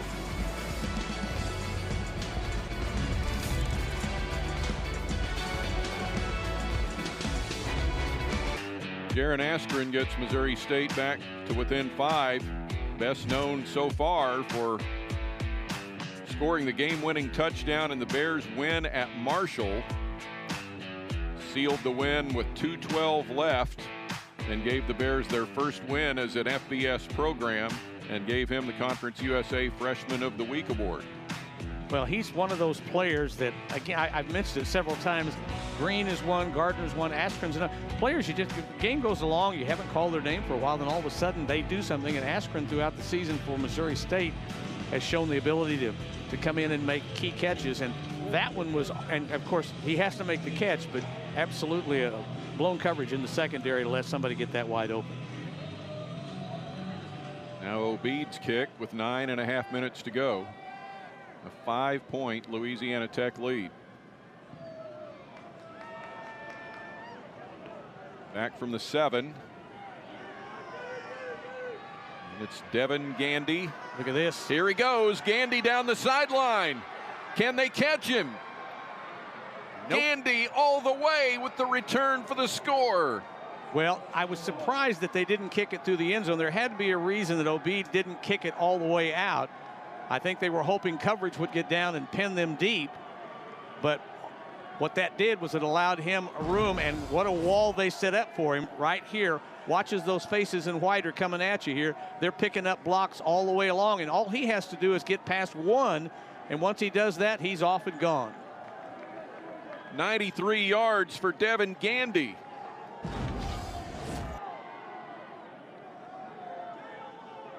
With a 15-second jaunt down the sideline. Well, this just really, that flipped the ball game. You had yourself a game there, and now you've got a challenge in front of you for Missouri State, as once again, they're back down by 2 scores. Extra point makes it 35-23. Stay tuned. Could get wild here in the final 9:15 of this game. 12-point lead for the Bulldogs. If you're looking for Waldo this weekend, we got him. We found him. Here in Springfield. Having a good time. Well, it is 23-10 in the fourth quarter now. And let me correct that. It's 21-13 in the fourth quarter now. Well, in favor of the Bulldogs. And Don, all around Conference USA today, points are being scored like crazy. I'll update you here in a second. Kick away from everybody, bounds into the beer garden and out to the 25. Yeah, I think the defenses on week 12 were just getting a little tired. Delaware defeated Texas El Paso 61-31. Florida International beat Sam Houston 56-16. Western Kentucky is trailing Jack State 34-31. We're 35-23. About the only tight, there's two tight games. Middle Tennessee's leading New Mexico State 14-7 at the half, and Kennesaw State leading Liberty also 14-7. They're close to the half. But points are all over Conference USA today. Clark wants to go deep. Downfield for Robinson, and he makes the catch in Bulldog territory. Well, Jacob Clark showed it last week at Kennesaw State. The ability late in the game to control things that were going to happen, and there's another big play by Clark, and his numbers just continue to rise, and he's knocking on the door of another 300-yard passing day. One more touchdown pass would tie him for second in single-season touchdown passes in Bears history, and he's the leader from last year. This one is incomplete. He's at 274 yardage-wise. He'll need a lot of yardage and a lot of help defensively to get two possessions back, but he's marching them down the field again. 15 of 27 for 274. Those completions are giving him about 18 yards a catch. The Bulldog 44. Lawrence to the 40. Well, with 8.5 to go, they can afford a run on the ground occasionally, but more than likely they're going to have to keep it in the air here to try to score. And the problem they have now is they're down 12 instead of down 11. Yeah. So field goal is not an option on this possession.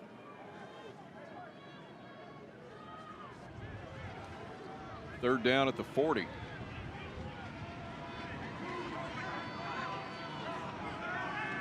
Clark looking across, complete, first down to Dash Luke. I think we may have a player down for the Bulldogs that was in on the tackle there. Someone not coming up very quickly. He is flat on his back. He made the tackle. Luke has been extremely quiet all day long. That's Jacob Fields. And boy, he's a key, I mean, leading tackler on this team. You hate to see him come up as slow as he did, but now that they've had to, he wants to stay in the game. But when they have to come out and render aid to you, you're done. Last week he had 14 total tackles against Liberty, the most in a game this year for Louisiana Tech. He comes into today with 86 tackles and 3 interceptions, 2 that went for pick sixes. Well, he wants to stay in, but I'm not so sure he even knows he's in Missouri because he's a little woozy. Watch this. He's going to make the hit here, right there, right here. Oh, you see the neck snap back? Ugh, hate seeing that. Hope he's fine. But he wanted to stay, but medical trainers walked out and said, no, we need to take a look at you. He'll come out. By the way, it is just the second time Louisiana Tech has played in Missouri. They played the Tigers in at Mizzou a few years back. Clock continues to move. Clark continues to move him down the field, but again, need 2 touchdowns. Half a quarter to go. Bears at the 25 for a first down.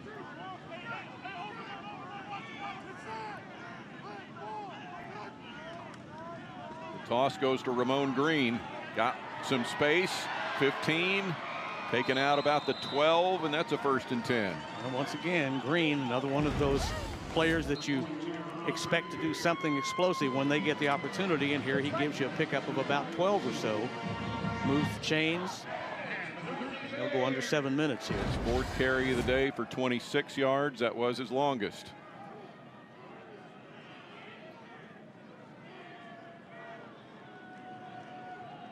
Back to Green. Bounces off a man to the 5, to the end zone for the touchdown. Scores aplenty in Conference USA today.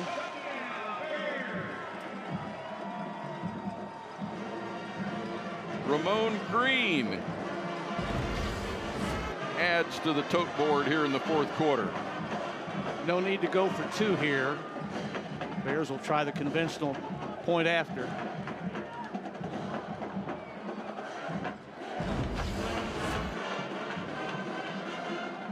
Obeid the PAT. And that will make it 35-30 Louisiana Tech with still 6:44 to go, and Louisiana Tech all 3 of its timeouts. The Bears have 2 left.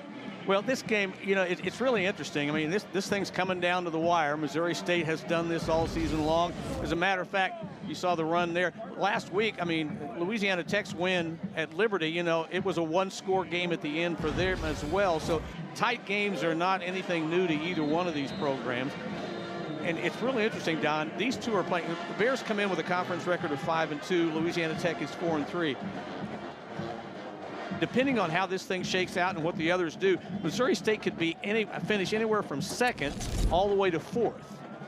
And Louisiana Tech could finish anywhere from 3rd to 5th, depending on who wins this and who does what above them.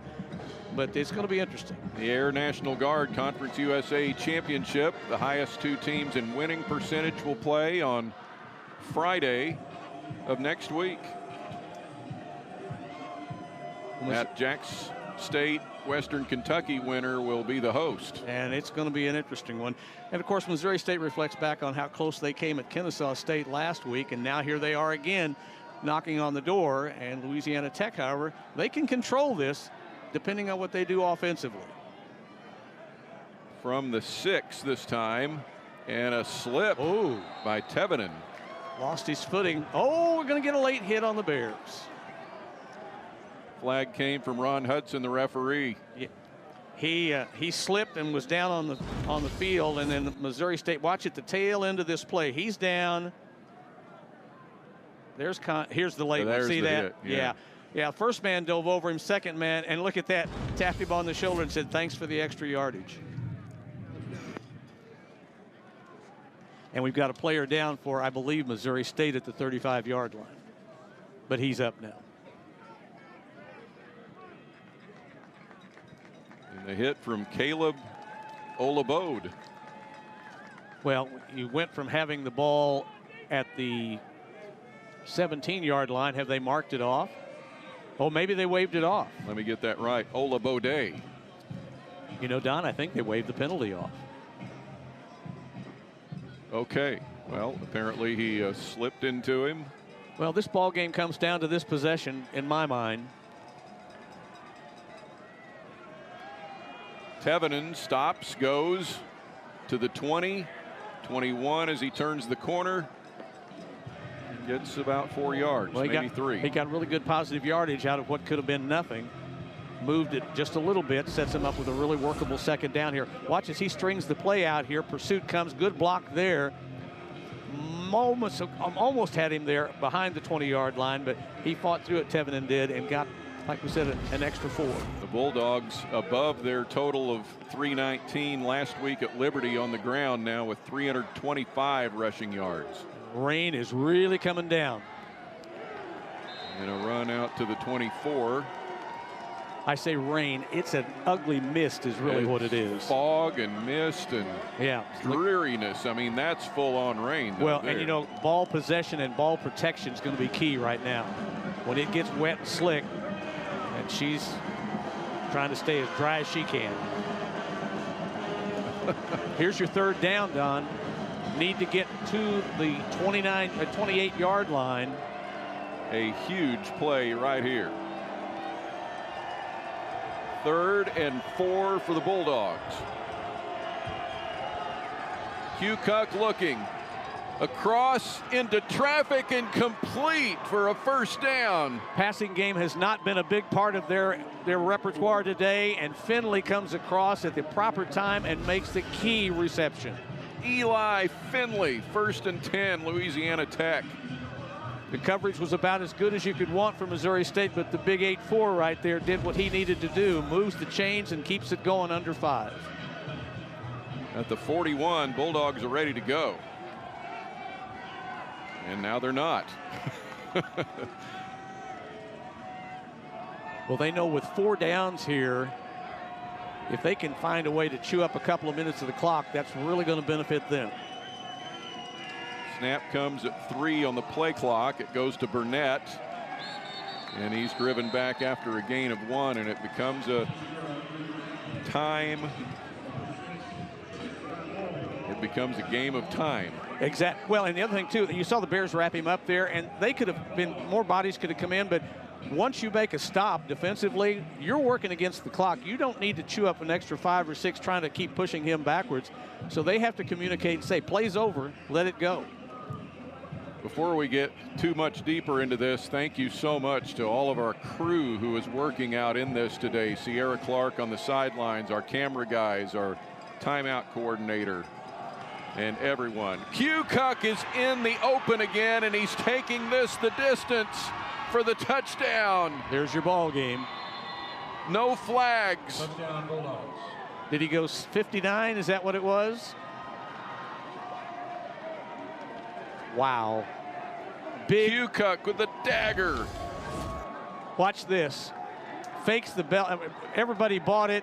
Cucuck found the opening, and he was gone.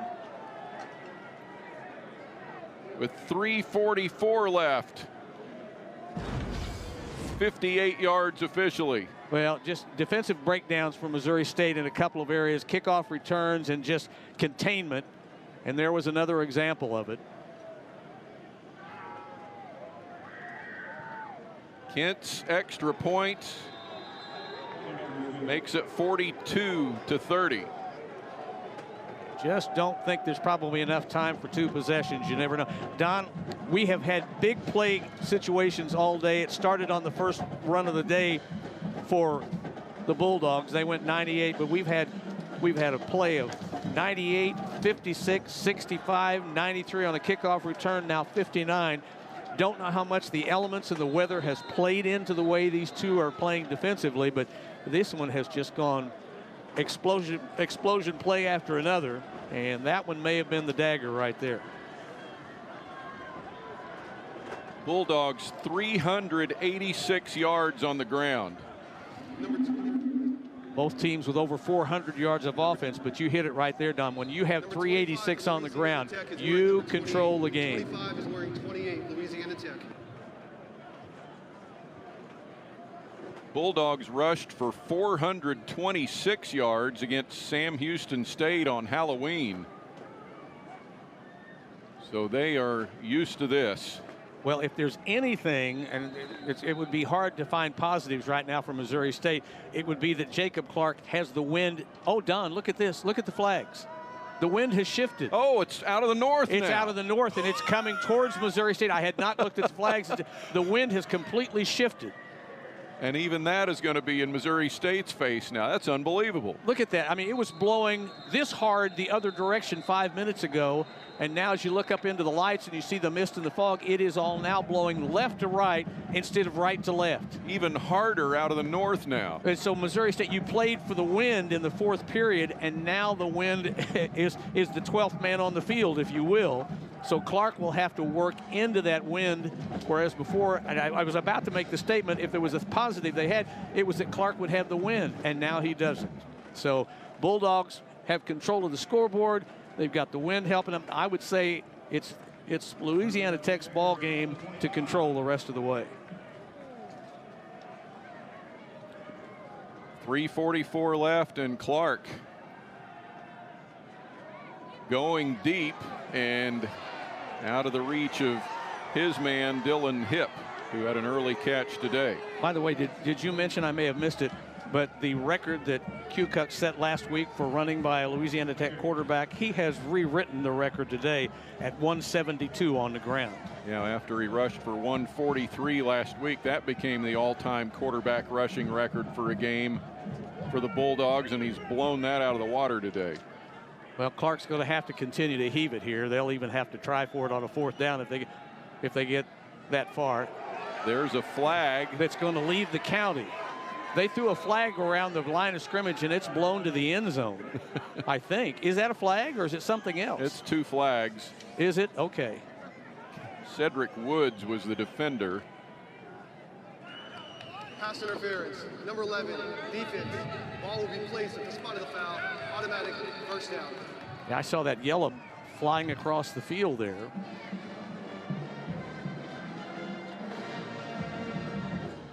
Well, the Bears now with a first down, 3:34 to go. Well, a little bit of an opportunity here, but certainly not a lot of time on the clock.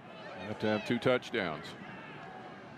This pass caught by James Blackstrain for his first catch today. Haven't heard his name all day long. He's usually been a frequent target of Clark.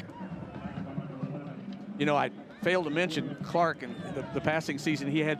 There were 5 Missouri State receivers coming into the game today that had over 400 yards receiving. So Clark has weapons all over the field, but today it's been somewhat limited. Deep downfield, and is it picked or is it short hopped? Is that a catch? It is. Interception. Clark's coming off like he thought maybe they did pick it. Now there's some question about it. It's Jakari Foster, who had 2 picks last week. This could be his 7th of the season. We couldn't see it cleanly there. It almost looks like he's got it. His back will be to us here. Is there any? Oh, I think that's a pick. Yeah, I don't think it ever touched the turf. Yes, indeed. Yeah, first turnover of the ball game, and that pretty much will hand control of everything to the Bulldogs. And for Jacob Clark, his first pick today, he's 17 of 31, 294 yards. Well, and you know, you don't make excuses, but I'd hate to even go down and try to walk in that, let alone try to connect and make a completion. And you're going to get a heavy diet of ball ground control from Louisiana Tech here to lock this thing up. Clark falls 6 yards short of yet another 300-yard passing day. And Kukoc, we talked about, he's at 172 on the ground. If he gets a few more carries in this series, who knows? There's the first one. Kukoc, nothing there. And timeout for Missouri State. Yeah, they'll have to burn their timeouts to preserve whatever potential possibility that they have out there. So yeah, now the wind is out of the north at 20 plus. Oh. Timeout. Wow. 30 seconds timeout.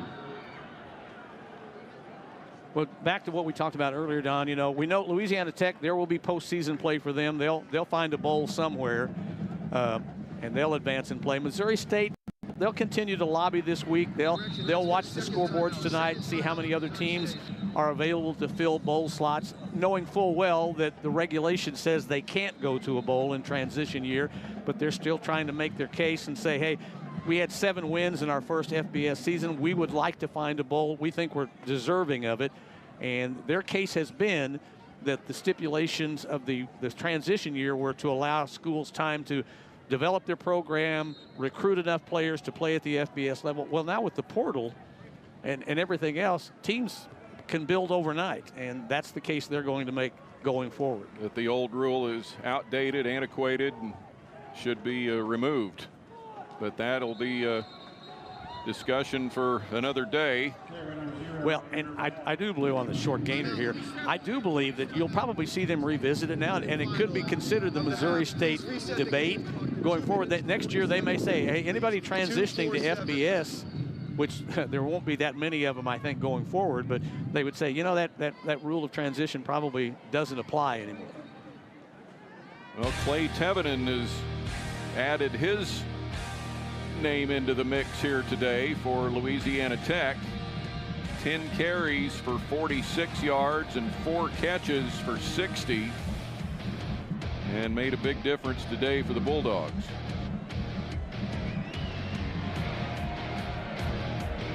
Well, just so much second effort today out of the Louisiana Tech ball carriers and receivers. Look at that. Our camera guys are having a tough day, and man, you tipped your hat to them a while ago, and they're up above us. They are way in the sky trying to keep a steady camera going today. Offside. Free play here for Kukoc, and it's incomplete. At least it looked like that. Yeah, left side jumped. Going to give them 5 yards, which is going to get them on a third down. Now they're going to have about a third, about 2, maybe 3 to convert. And if they convert, they'll be able to really run this out. There's only 2 timeouts left on the clock. One, the 2-minute call, and the one the Bears still have in their pocket. Here's third down. If they make this, they can come close to running the clock out. After, of course, the final Missouri State timeout.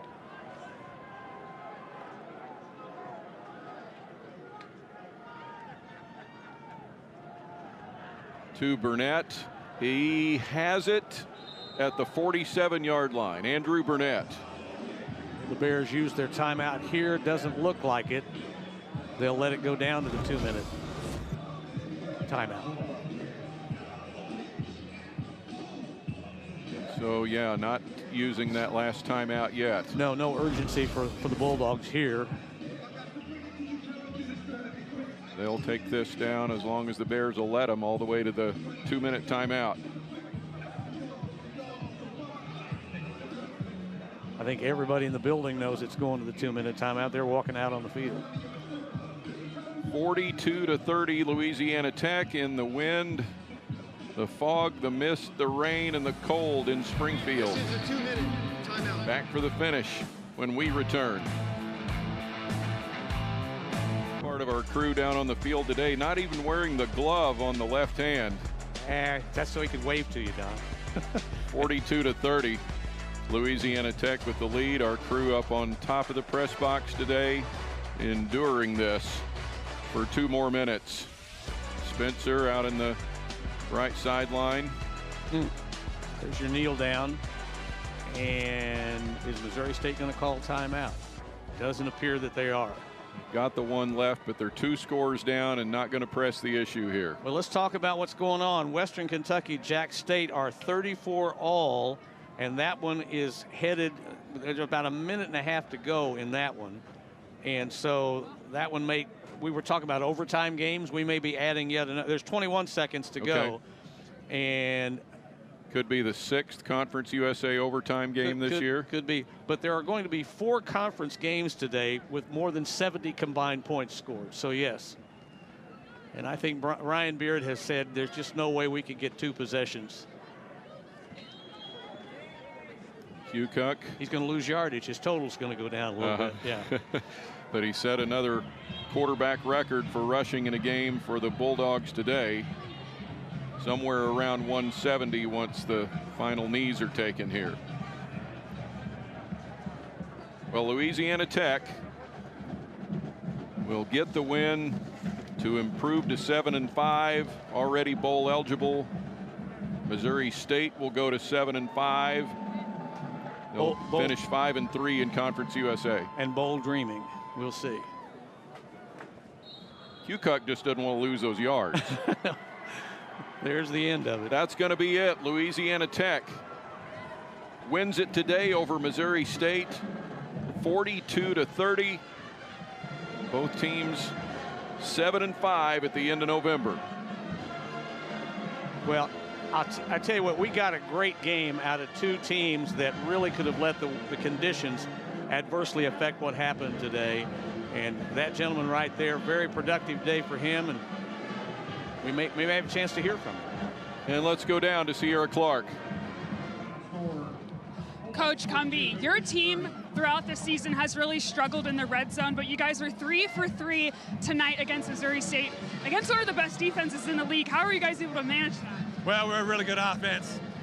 You can throw all the stats out the window. Our guys got average today. Our guys fought their tails off all season long. They battled. came out in these conditions and physically dominated a football team on their home turf, because that's the type of football team that we are. And your quarterback, Trey Q. Cook, was explosive on the ground, 172 rushing yards, broke another single-game rushing record for a quarterback. How was he able to be so productive? He did a great job in the read game. Offensive line dominated.